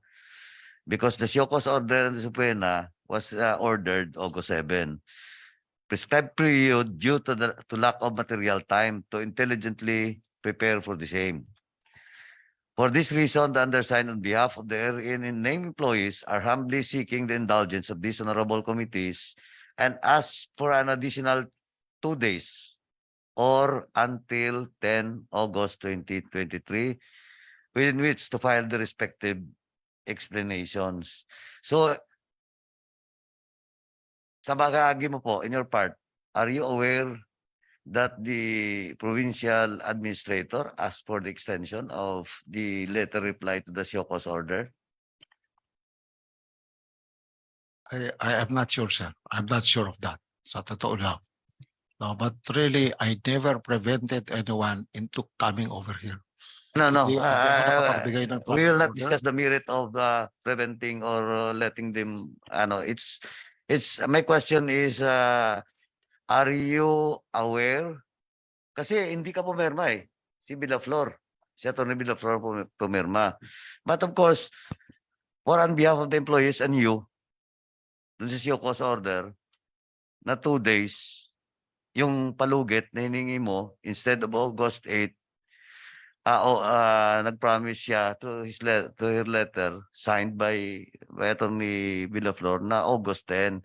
And well, in fact, last August 9 hearing, that was a series of meeting, August 7 and August 9. On the August 9 hearing, the committee approved your request. Extend the answer or reply of the good governor from Cagayan for 2 days. And the 2 days is August 10. Yan ang tanong ko lang kung are you aware of that request being made by the provincial administrator to the committee that he's asking for.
flight at 8 o'clock. Kasi kung dahil dito, nakadalawang sayang na plane ticket na ako. Pag hindi ko pa mahabol yung flight ko, pangatlo na. And that's almost, mahal na ngayon, mga 30,000 yan. Mr. Chair, I am supposed to... Saan Tapos yun. ka pupunta, pre? Amerika? Pauwi Okay ka lang. sa Siargao, no? I am supposed to initiate a motion na ilip yung by first asking the good governor na to clearly apologize and admit yung niya. Kasi napakalaking yung ginawa mo dito sa committee. I am managing 2 electric cooperatives.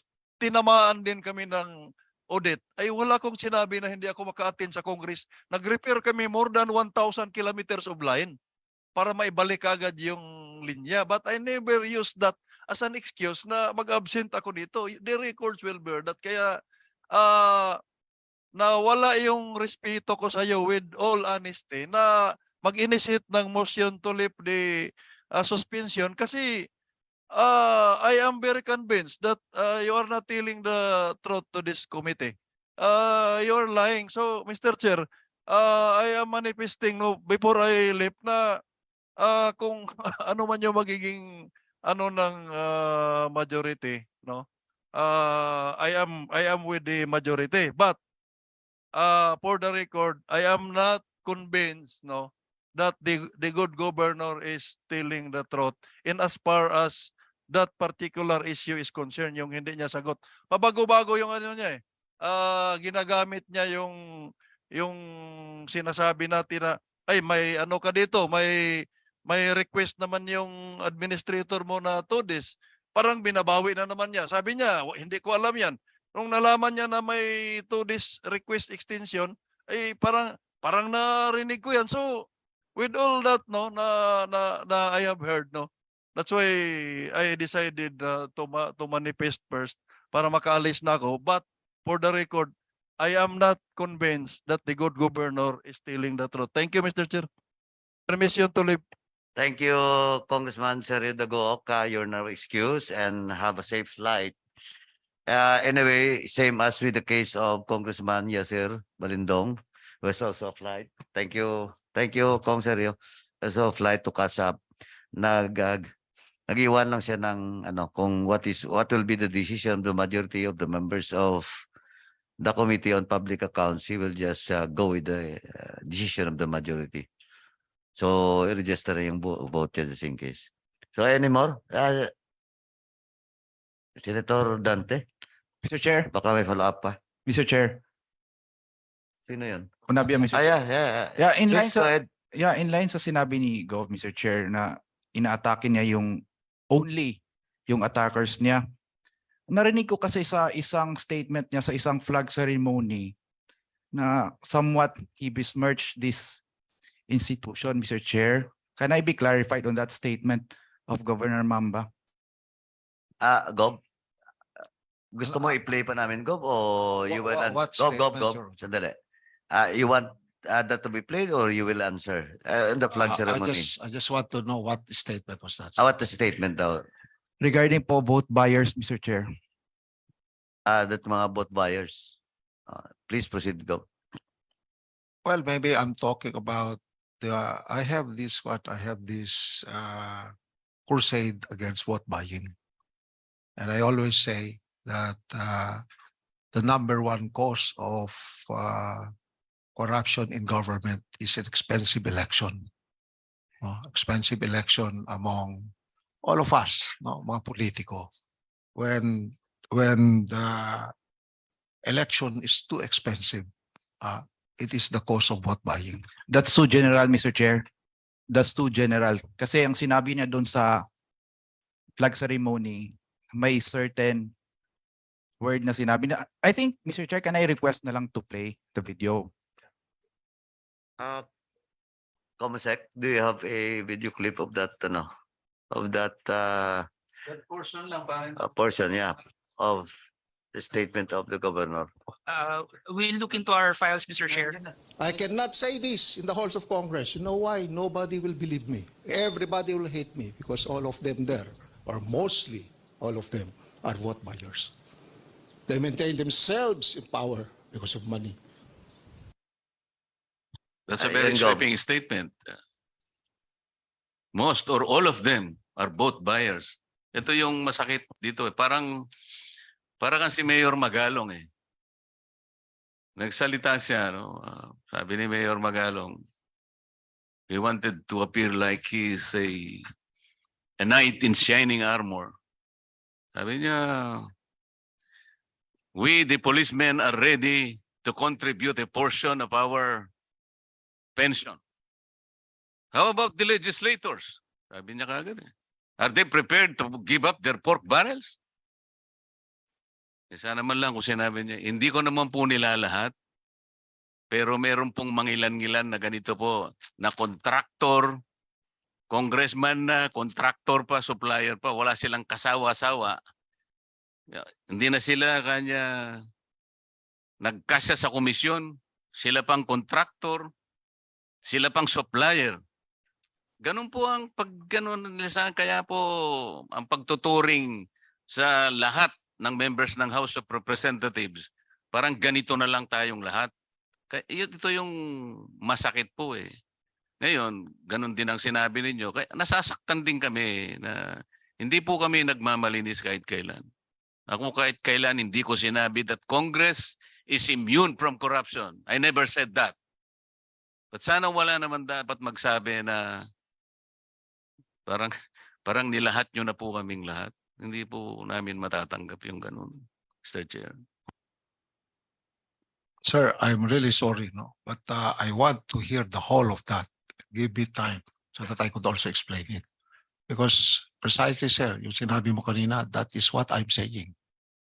No, that we could not have congressmen who are also contractors at the same time, suppliers at the same time, and contractors at the same time. You know, yung sinasabi ko when I talk about all of these things. No, and I fully agree with you, sir. No, we are politicians. Me, I am a politician. Politician lang po ako. Hindi ko sinasabing malinis ako. Ang sinasabi ko, as I try to be as clean as I could. No? Ito pa yung sinasabi ko palagi. And I fully agree with you, sir, with what you said. No, because we could not have double, triple functions at the same time. The issue raised by Yeah, kaya nga the po. representative is I correct. hope I could hear It the was whole captured context. vividly in the video. Yeah, but that's just a part of what I said, sir. Mr. Chair, Mostly, sabi ko naman, Mr. sir, Chair, hindi na lahat. splice or not, Mr. Chair, it's a I'm really huge sorry. statement, Mr. Chair. Governor Mamba, that's correct. No, the observation of Representative Unabia is said, whether it's spliced or not, you actually said it, and you Yeah, know, but sir, ganun ako mag-explain. No, na sinasabi ko yun, pero just to stress a point. But sabi ko, how can you do that if you're a contractor, you're a supplier, so at the same time, you're a congressman? Yun pa yung sinasabi ko palagi. And I'm sorry, no, if I said those words out of the emotions that I have, no. But really, it was not meant to besmirch the whole of Congress, no. So I'm more of defining yung dapat na hindi ginagawa dito o ginagawa ng individual members. actually, the Was- statement does not leave much room for other interpretation. So, but anyway, Governor, that's your explanation. Anyway, that was the point that was raised by Congressman Christian Navia. Now the governor is seeking your apologies. Since you are the one who raised that question, but of course Not just that to, apologies not for just the to me, whole- Mr. Chair, hindi yeah, sa the akin. committee and the whole Congress. Pero Of course, the whole Congress. what's your take with the apologies of the governor? Hindi ko pa narinig ano yung explanation niya, Mr. Chair. Gob, kindly repeat your explanation and at saka yung dulo. Well, I'm sorry if I said those words, no? But if gusto ko kasing marinig yung buo, no, to for that kasi kailangan marinig ko rin po yung buo because most of the time I specify things. Mr. Chair, sorry, Mr. Chair. Marinig mo yung buo. Because, Mr. Chair, ikaw yung nagsabi. Gov, sorry ha. Yeah, Hindi mo kailangan marinig because ikaw yung nagsabi. Statement mo lahat yun eh. So sinasabi mo nakalimutan mo na yung sinasabi mong dun sa flag ceremony mo? Sir, para malaman nyo, I never fail flag ceremonies. Never. In my entire 7 years as a governor. And I always go over the radio every day din po. And that is why I cannot remember the context of what I said, all these things. That's why I also want to listen to the whole para ma-explain ko po sa inyo why I said those things. Now, if you were hurt by it, really, I'm sorry. No, it was more of a generalization. No, kaya nga sabi ko, I agree with what Congressman Marcoleta said a while ago. That while in Congress, you should not also be contractors at the same time suppliers. Because that is what I am saying every now and then too. Sa totoo lang. Clarification, Governor, gusto ko. hindi ako nagsabi nun. Si Mayor Magalong ang nagsabi. I'm sorry, sir, if I misquoted. Kaya lang naman ako nag-react sa kanya sapagkat it was a very sweeping statement. Nilahat niya na kami. Kung kilala niya yung contractor ka supplier, di dapat pinangalanan niya na lang para walang nasaktan sana. That could have been the better thing to do for him. Hindi. Nilahat niya kami, kagaya rin sinabi mo rito na nilahat. Unfortunately, we have not seen the part where you qualified that statement. Kaya medyo nasaktan si Congressman Sir, Unapia. sorry, sir. Kaya nga gusto ko rin marinig yung buong And I context. congratulate your patriotism of not skipping a flag ceremony. Pero that is not even a justification why you skip the explanation qualifying the sweeping statement that you made also.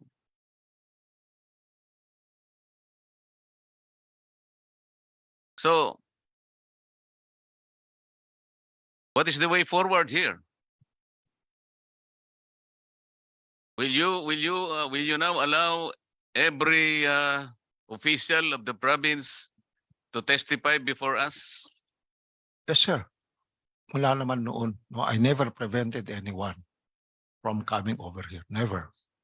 You never prevented them, but you refused to issue travel. No, I did not refuse, sir. I Kasi did not hindi naman refuse. po If sila they only come to makakapunta me, I rito gave kung it to hindi mo them. siya bibigyan ng travel authority. No, sir. I did not refuse. I did not refuse. Hindi po ako nag-refuse ng travel authority.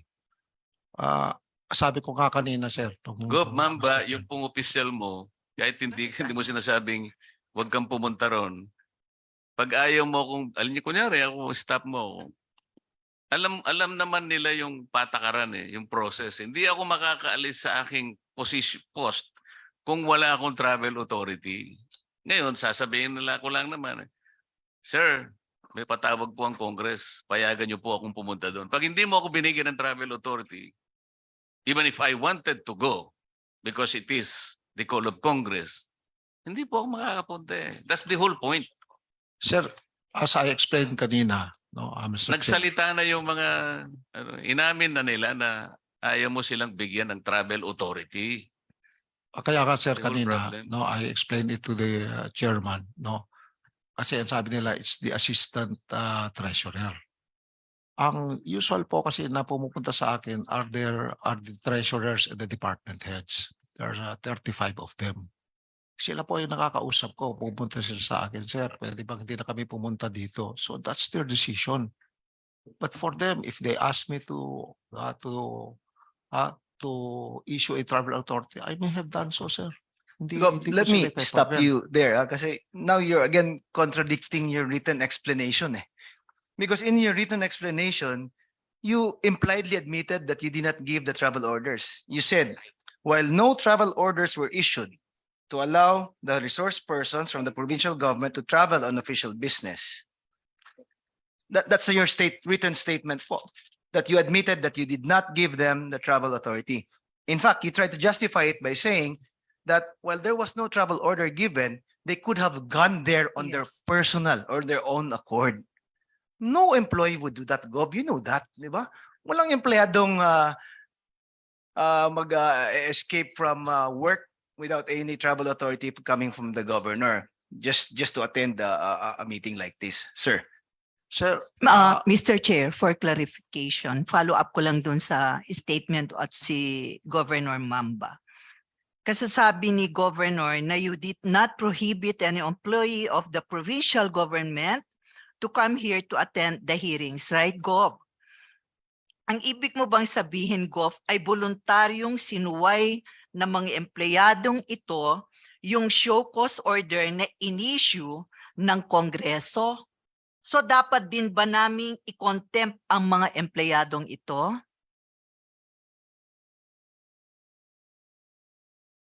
I do not get yung kanyo, ma'am. Kasi sabi mo kanina na hindi mo pinagbawalan ang mga empleyado ng provincial government na pumunta na umattend ng hearings dito sa Kongreso. Ang ibig mo bang sabihin, Gov, ay voluntaryong sinuway ng mga empleyadong ito yung show cause order na inisyu ng Kongreso? So dapat din ba naming i-contempt ang mga empleyadong ito? Well, they were here August 9, ma'am. Nag-attend lahat sila dito. Yes, sir, but No, Bago including- yun, the bago yun, meeting that Governor. was called for was on August 7 where they failed to appear because there Yes. was no travel authority given, sir. Yeah, but I did not prevent any issuance of any travel authority, sir. Sir, Hindi you're I- the only person who can issue a travel authority. Yeah, By not giving I them the did not travel prevent. authority, isn't that not allowing them to go? Because nobody told me to give them a travel authority, sir. Ang nangyari po, yung sinasabi nung assistant treasurer, that might have come from the treasurer themselves. Governor, it wasn't just the assistant provincial treasurer, but all of them were not even your provincial administrator testified, sir, that there was no travel authority issued by your office to any of them, and that they consulted her whether or not they could appear on that day. Sir, sila po nag-testify na they wanted to come, but they could not do so because you did not give them the travel authority. Sa akin kasi, I never, it was never my intention not to give a travel authority. Okay, sir, if you were to take it from that statement po, are you saying that your provincial administrator on her own refused to give your employees the travel authority? Because if that is the case, sir, then I would like to cite her in contempt again. No, sir, ganito ang nangyari. Sa alam ko, the department heads, the departments have themselves, I think, I'm only speculating here. I think decided for their offices. That wasn't Yun po the yung kwan ko. testimony, sir. Even your provincial administrator testified that they could not come here because there was no travel authority. So when we personally asked some of them, because we did not have enough time, Gov, to ask all of them, they said, oh, because it was the activity of the government, provincial government, to distribute goods, sir, on that day. No? But when asked if they were given the travel authority, would they have appeared? They answered in the affirmative that they would have appeared had they been given the travel authority coming from your office. But for me, sir, had they asked me, I have given it to them. Again, sir, I'm going back to you, the statements of your provincial administrator who said that she did not give them the travel authority because you didn't give her the authority to give them the travel authority, sir. Paulit-ulit tayo dito, sir. So the question is, the fact is, no travel authority was given. All of them were duly notified that they were required to be here for that meeting, and they could not come here because you or your office refused to give them the travel authority. That's the fact, sir. Well, sir, the travel authority really comes from me. Yes, sir. That's If why they it's you. came to me or if they asked me, I could have given it to them. Sir. Hindi sa ano. Do you have to wait for them to ask for the travel authority? Well, Do you sa have akin- to? Sa akin kasi, sir. No. Do you have to? Yes, of course, sir. No. Ganito, Mayor. I am governor. You're very familiar of the fact that Congress is asking for the participation of certain officials of the province of Cagayan. Alam niyo po yon na meron pong ongoing hearing. At alam din po ninyo through your provincial administrator kung sino-sino pong pinatawag naming official who can shed light on the issues being deliberated in this committee. Ang tanong po sa inyo,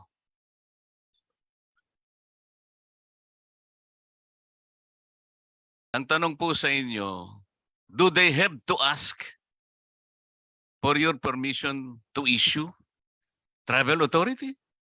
Kailangan ba sila ay humingi pa ng travel authority sa inyo?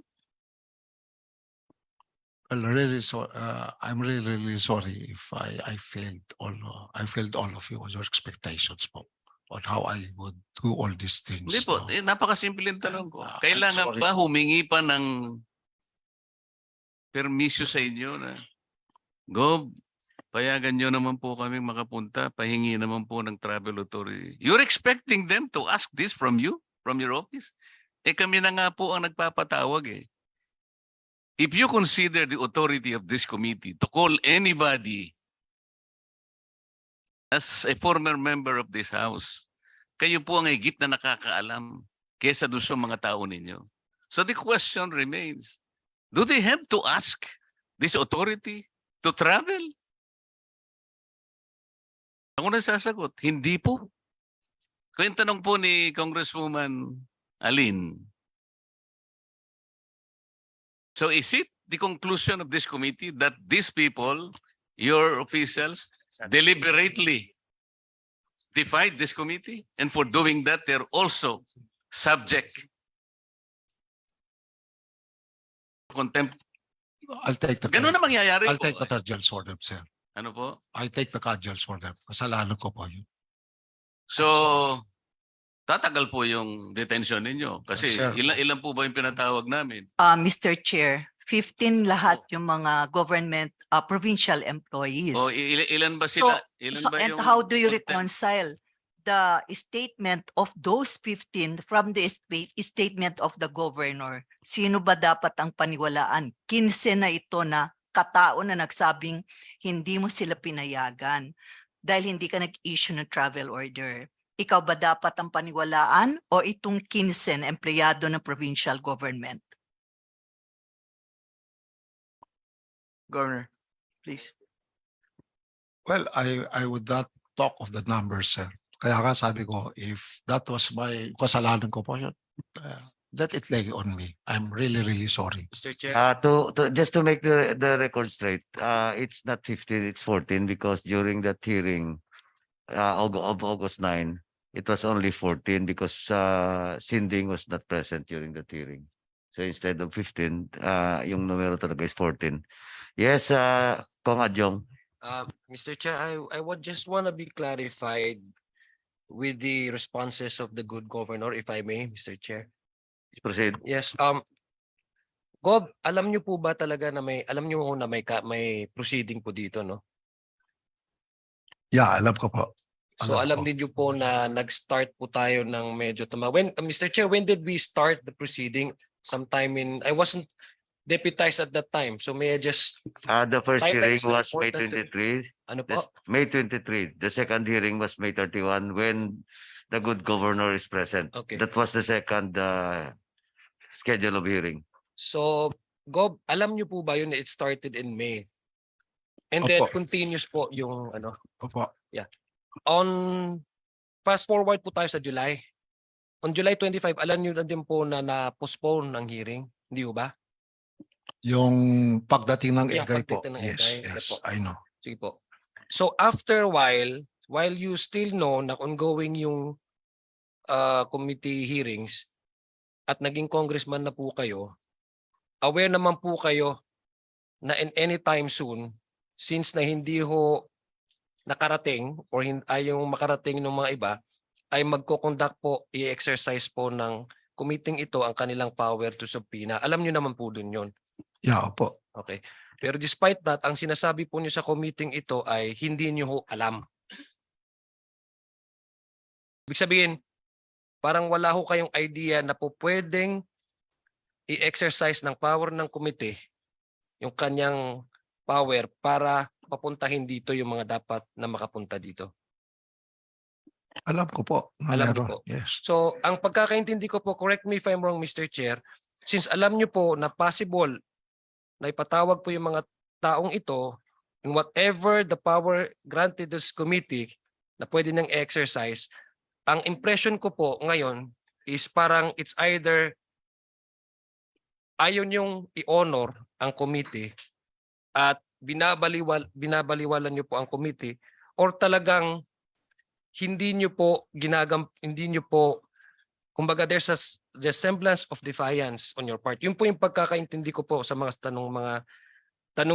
sagot po ninyo. Kasi alam niyo po yung power ng committee at alam niyo po ongoing ang committee ito, pero ang mga sagot niyo po ay hindi ko alam na may sumulat, hindi ko alam na may natanggap ang aking administrator, hindi ko alam na kailangan pala yung mga line heads of agencies na dumalo na based on your track record, you were once a former congressman and you knew from the very start po, Gob, that the committee, while it starts its proceeding and continues to do its job, alam nyo po na we can always request for all the personalities, individuals that are needed for the conclusion and resolution of a certain House resolution or any cases pending before the committee.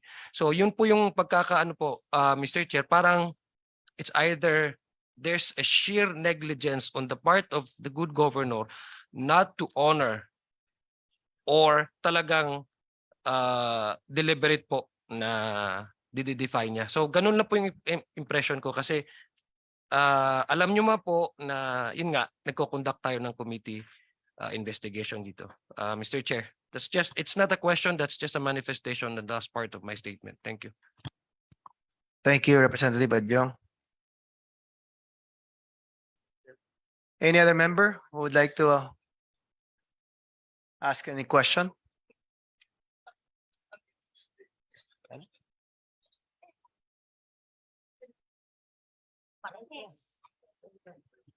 Mr. Chair, Chairman Akop? ewan ko kasi umalis ako kanina para makapag-participate sa committee hearing ng DTI. Anyway, I was listening to the interpellation of the Honorable Marcoleta. Sinasabi niya na masyadong dependent si Governor sa kanyang provincial administrator to such an extent that he was not able to file his answer to the show cause order on time. Pero matanong ko nga si Governor, may kasama po kayong abogado ngayon, di po ba? You have 5 lawyers? Governor? Chairman Akop is asking if you're with lawyers now. Yes, yes, Your Honor. You have 5 lawyers? Or? For Oh, nasobrahan ko. Sir Governor, kung noong natanggap mo yung show cause orders, bakit kung wala yung provincial administrator mo, hindi ka na lang naghanap ng abogado dun sa probinsya mo para tulungan ka dun sa problema mo? Samantalang ngayon, nandito ka to comply with the contempt and detention order of the 2 committees, you're with 4 lawyers. Kindly explain that to me. Bakit nung ikaw ay kinakailangan sumagot sa show cause order, hindi ka makahanap ng abogado? Ngayon, mapupunta ka rito at may kukulong ka dito sa institution na ito, merong 4 na abogado. Sige nga po. Mr. Chair, sabi ko nga kanina, no? Yung provincial administrator ko and chief of staff ko ang nagsasabi sa akin ng lahat ng dumadating na correspondence. And if I am not informed about it, no? Kasi sa dami rin naman, mahirap kasi na sabihin ko dapat maraming trabaho. If you don't accept that, ang sinasabi ko po is, if I only knew na hindi makaya ni Attorney Charo ito from that note that hindi niya maasikaso ito to take it with me, I may have done so, no? Kasi may mga abogado naman akong mga pwedeng lapitan. Yun po yung nangyari sa akin, no? And that is why I was dependent on her to inform me about this, no? Because every day po, lahat po kasi ng correspondence or letters or anything, kina-counter sign niyo po sa akin. So every day po, no, sinasabi niya rin sa akin, ito. Siguro because of yung mga sabay-sabay na nangyari po sa amin, really, no, we may have not, or siguro po, nakaligtaan po namin ang dapat na magawa, especially for me.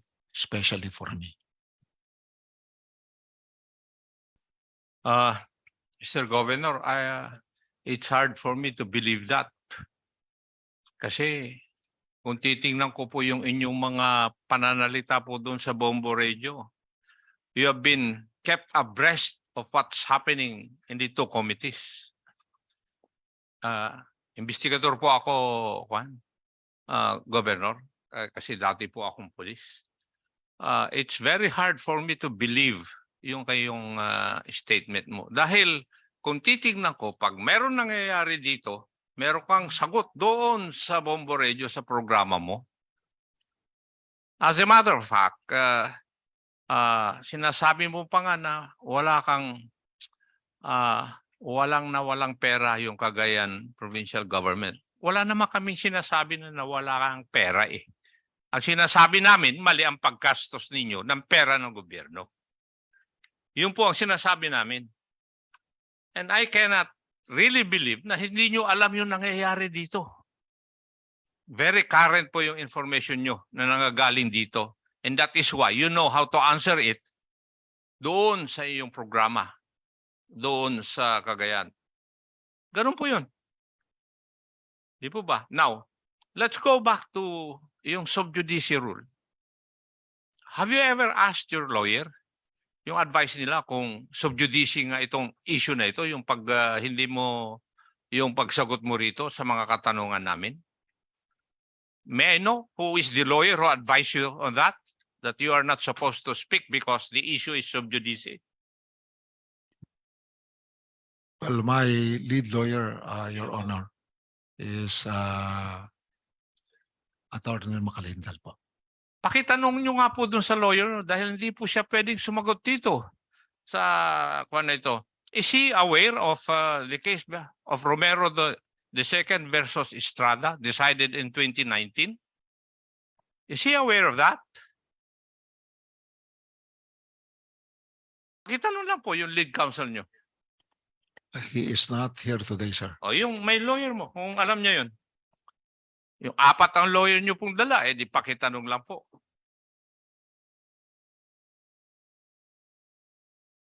Are they aware of the case of Romero II versus Estrada 2019?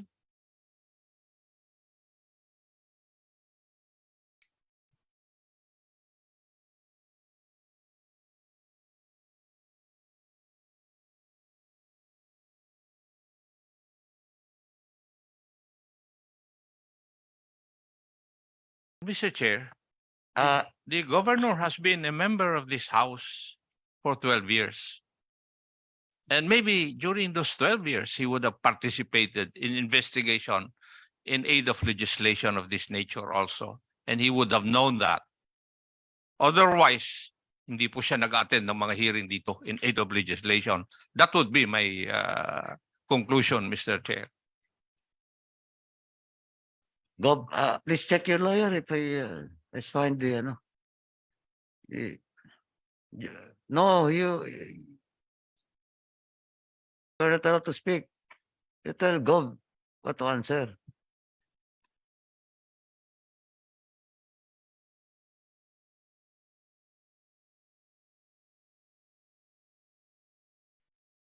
Well, according to my lawyer, Your Honor, there are also other jurisprudence on that, on the sub judice rule. And that is what we are also trying to impress into the Mr. Chair. committee. Is your lawyer telling me that the Supreme Court has different decisions insofar as sub judice rule is concerned? Is that what your lawyers are trying to tell us here?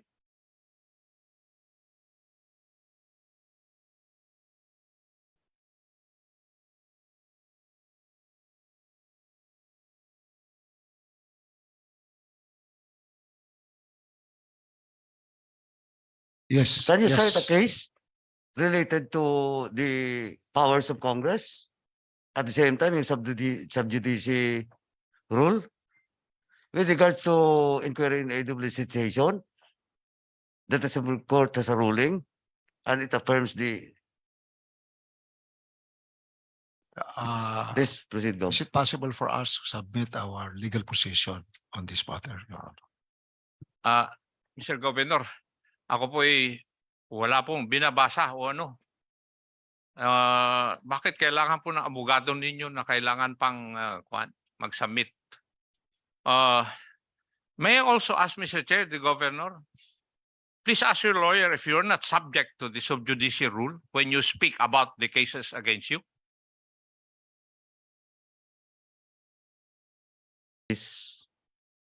Please go. Well, according to my lawyers, I am precluded from discussing the merits and the demerits of the cases. You're precluded. Yes. Pero marami kang sinasabi doon sa Cagayan, sa Bombo Radio, regarding your case. And therefore, you can also be subjected to contempt. Di po ba? Hindi as your lawyer dahil baka hindi mo alam.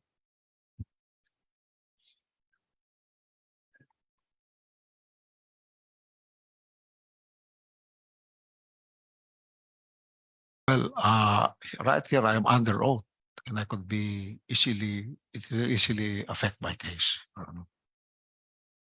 Siguro, pag-aralan yung mabuti yung kuha mo, Governor, dahil you may be doing things outside the bounds of law at ikaw mapapasama. Thank you, Mr. Chair. May I interject, Mr. Chair? Can Is you? your interject related Thank to you, the query? Mr. Chair. Yes. Please proceed. To follow up from the questions elicited by Kong Ako. Earlier, your lawyer said that there are also jurisprudence that will back you up. Can your lawyer now cite to us a particular case that you can use that you are not covered by or you're covered by sub judice rule? What is that jurisprudence? Para hindi ka na mag-appear dito.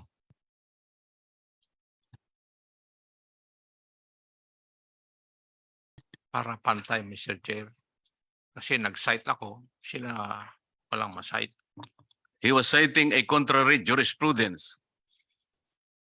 A jurisprudence which is inconsistent with the one cited by Honorable Ako. Mr. Chair, the last time I checked, the sub judice rule has no application in relation to the hearings conducted in Congress in aid of legislation. The Supreme Court will not or will desist from entertaining any case because it's a political question. There's no legal or there is no justiciable controversy in that.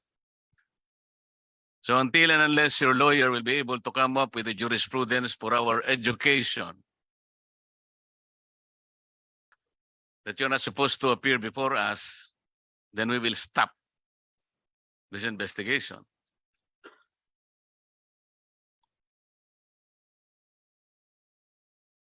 Di sabihin mo na lang ano yung case. Mag-cite ka nga ng case, Mr. Lawyer. Can you cite the case now? What case?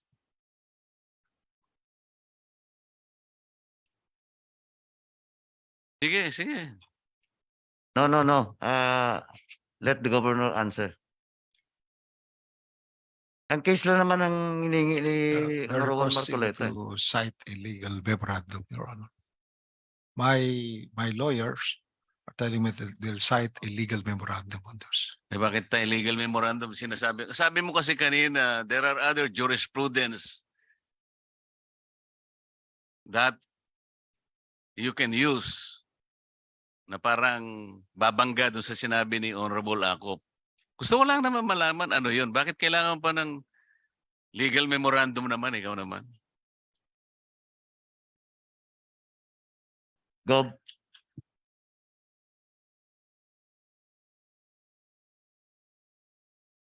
Well, so that we could properly discuss this, because it could also involve the right of self-incrimination. So is the lawyer saying that he is not prepared to give us even one jurisprudence? You are not prepared to cite one today. We can, They cannot cite one He today. cannot. Yes. O sige, kailangan maging honest ka kasi, attorney. Mr. Chair, Yes, may I? Chairman Akop. Kasi I feel offended. Kaya nga, ito yung sinasabi ko eh. Oh, by your answer, Mr. Governor, because of your lawyer. When I asked you that question, you're supposed to ask your lawyer kung alam niya yung kaso na yun. Ang sinabi niya, meron siyang contrary jurisprudence. Ang ibig niyong sabihin, pakitanong nga yung lawyer ninyo, kung yung lawyer ninyo ay nagsasabi siya na walang basihan pagsasagot dito.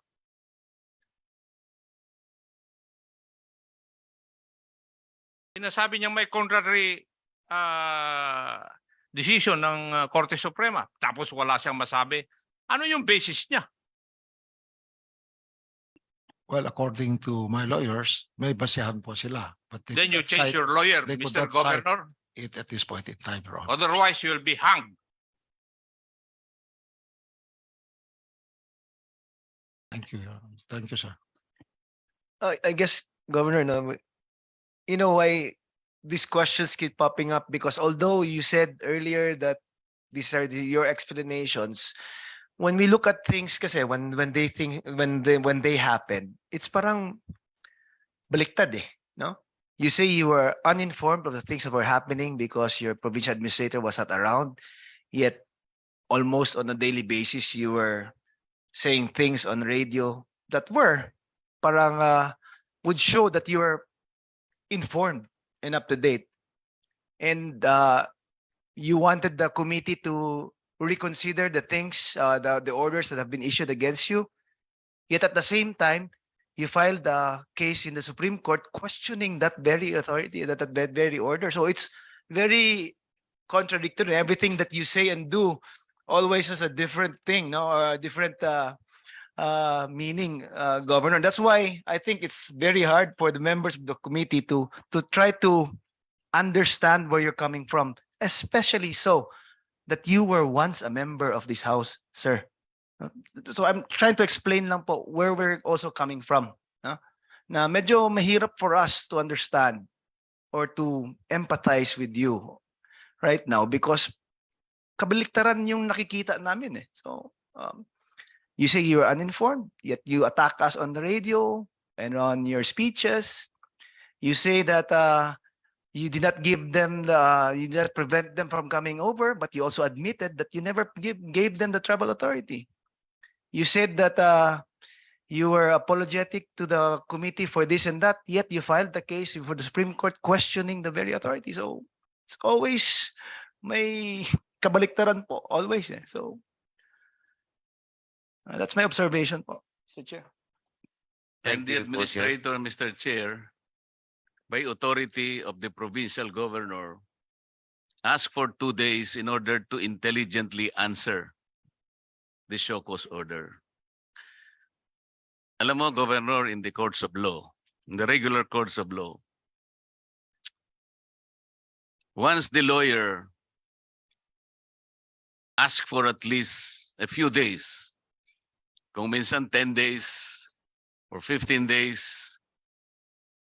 within which to file an answer or reply or memorandum or whatever, and the court grants it, you have to respect that. So when the provincial administrator asks for 2 days to intelligently submit or reply to the show cause order by authority of the provincial governor, and she did not, yung judge magagalit po eh. Yung karaniwan sasabihin niya, bakit ka humingi sa akin ng 10 days and 15 days pagkatapos hindi ka naman pala your motion is denied. So, paano tayo ngayon? Eh kayo na po yung humingi kasi. Sana humingi na lang kayo ng the whole eternity. Baka naniwala ang chairman ng committee. Kasi napakabait ni Congressman Paduano. Oh, paano ito? He's asking for eternity. O di wala kang kasalanan. But she asked for 2 days. At pinagbigyan namin.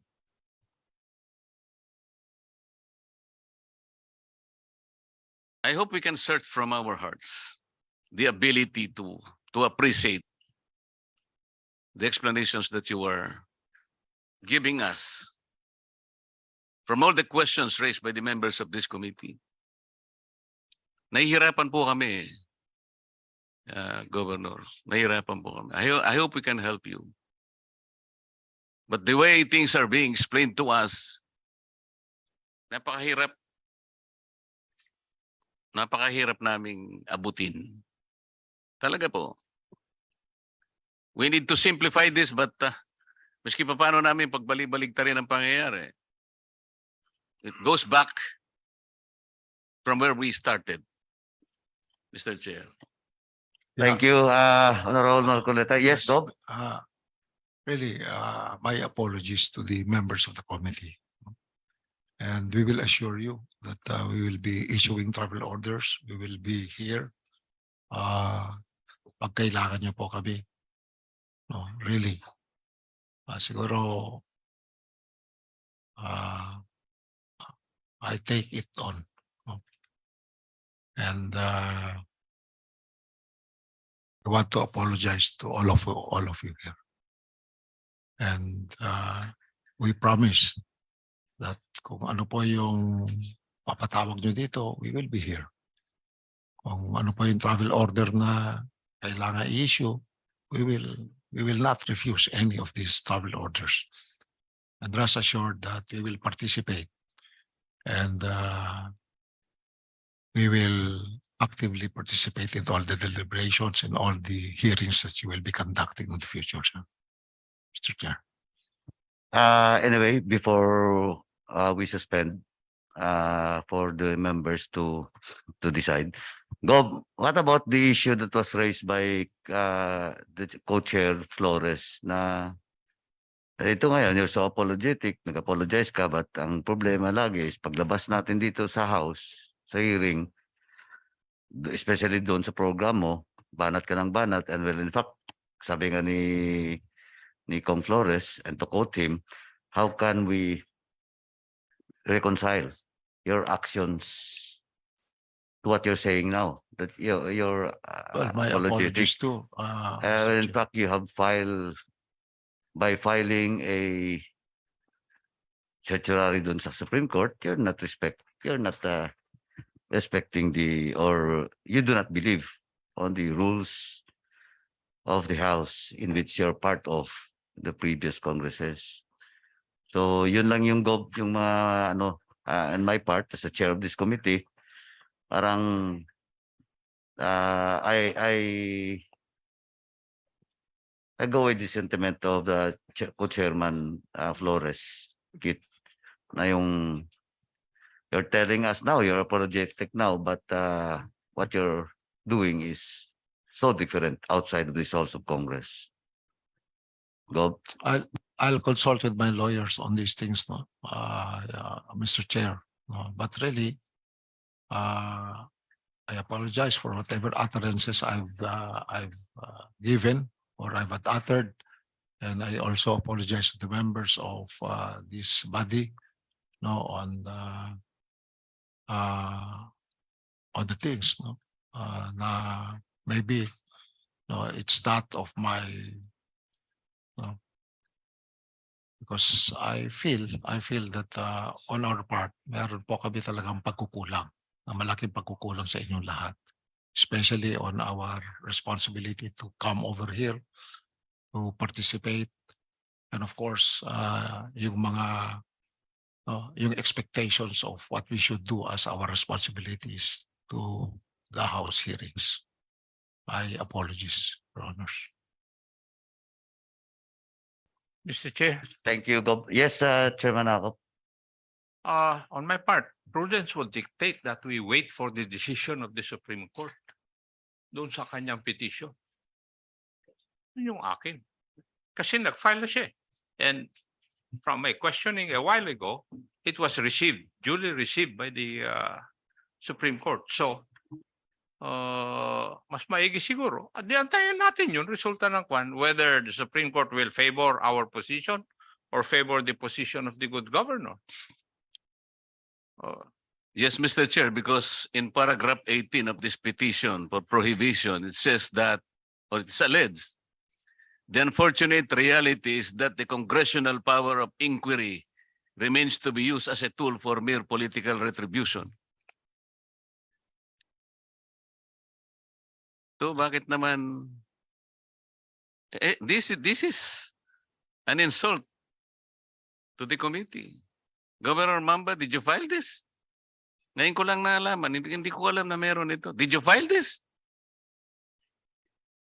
To the information of the Honorable Marcoleta, we have just received an hour ago that document.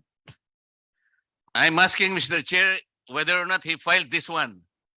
Did you file this? Yes, Your Honor. When? 22.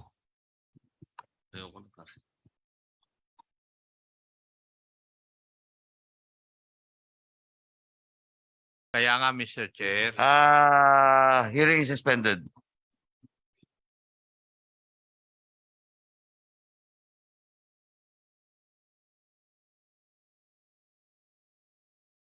You're now, she's a holding area. I will have to talk and to vote. Please. And all those companion and guest of Governor Mamba, you're also excused, except for the members of this committee to be. Please. Thank you, Mr. Chair.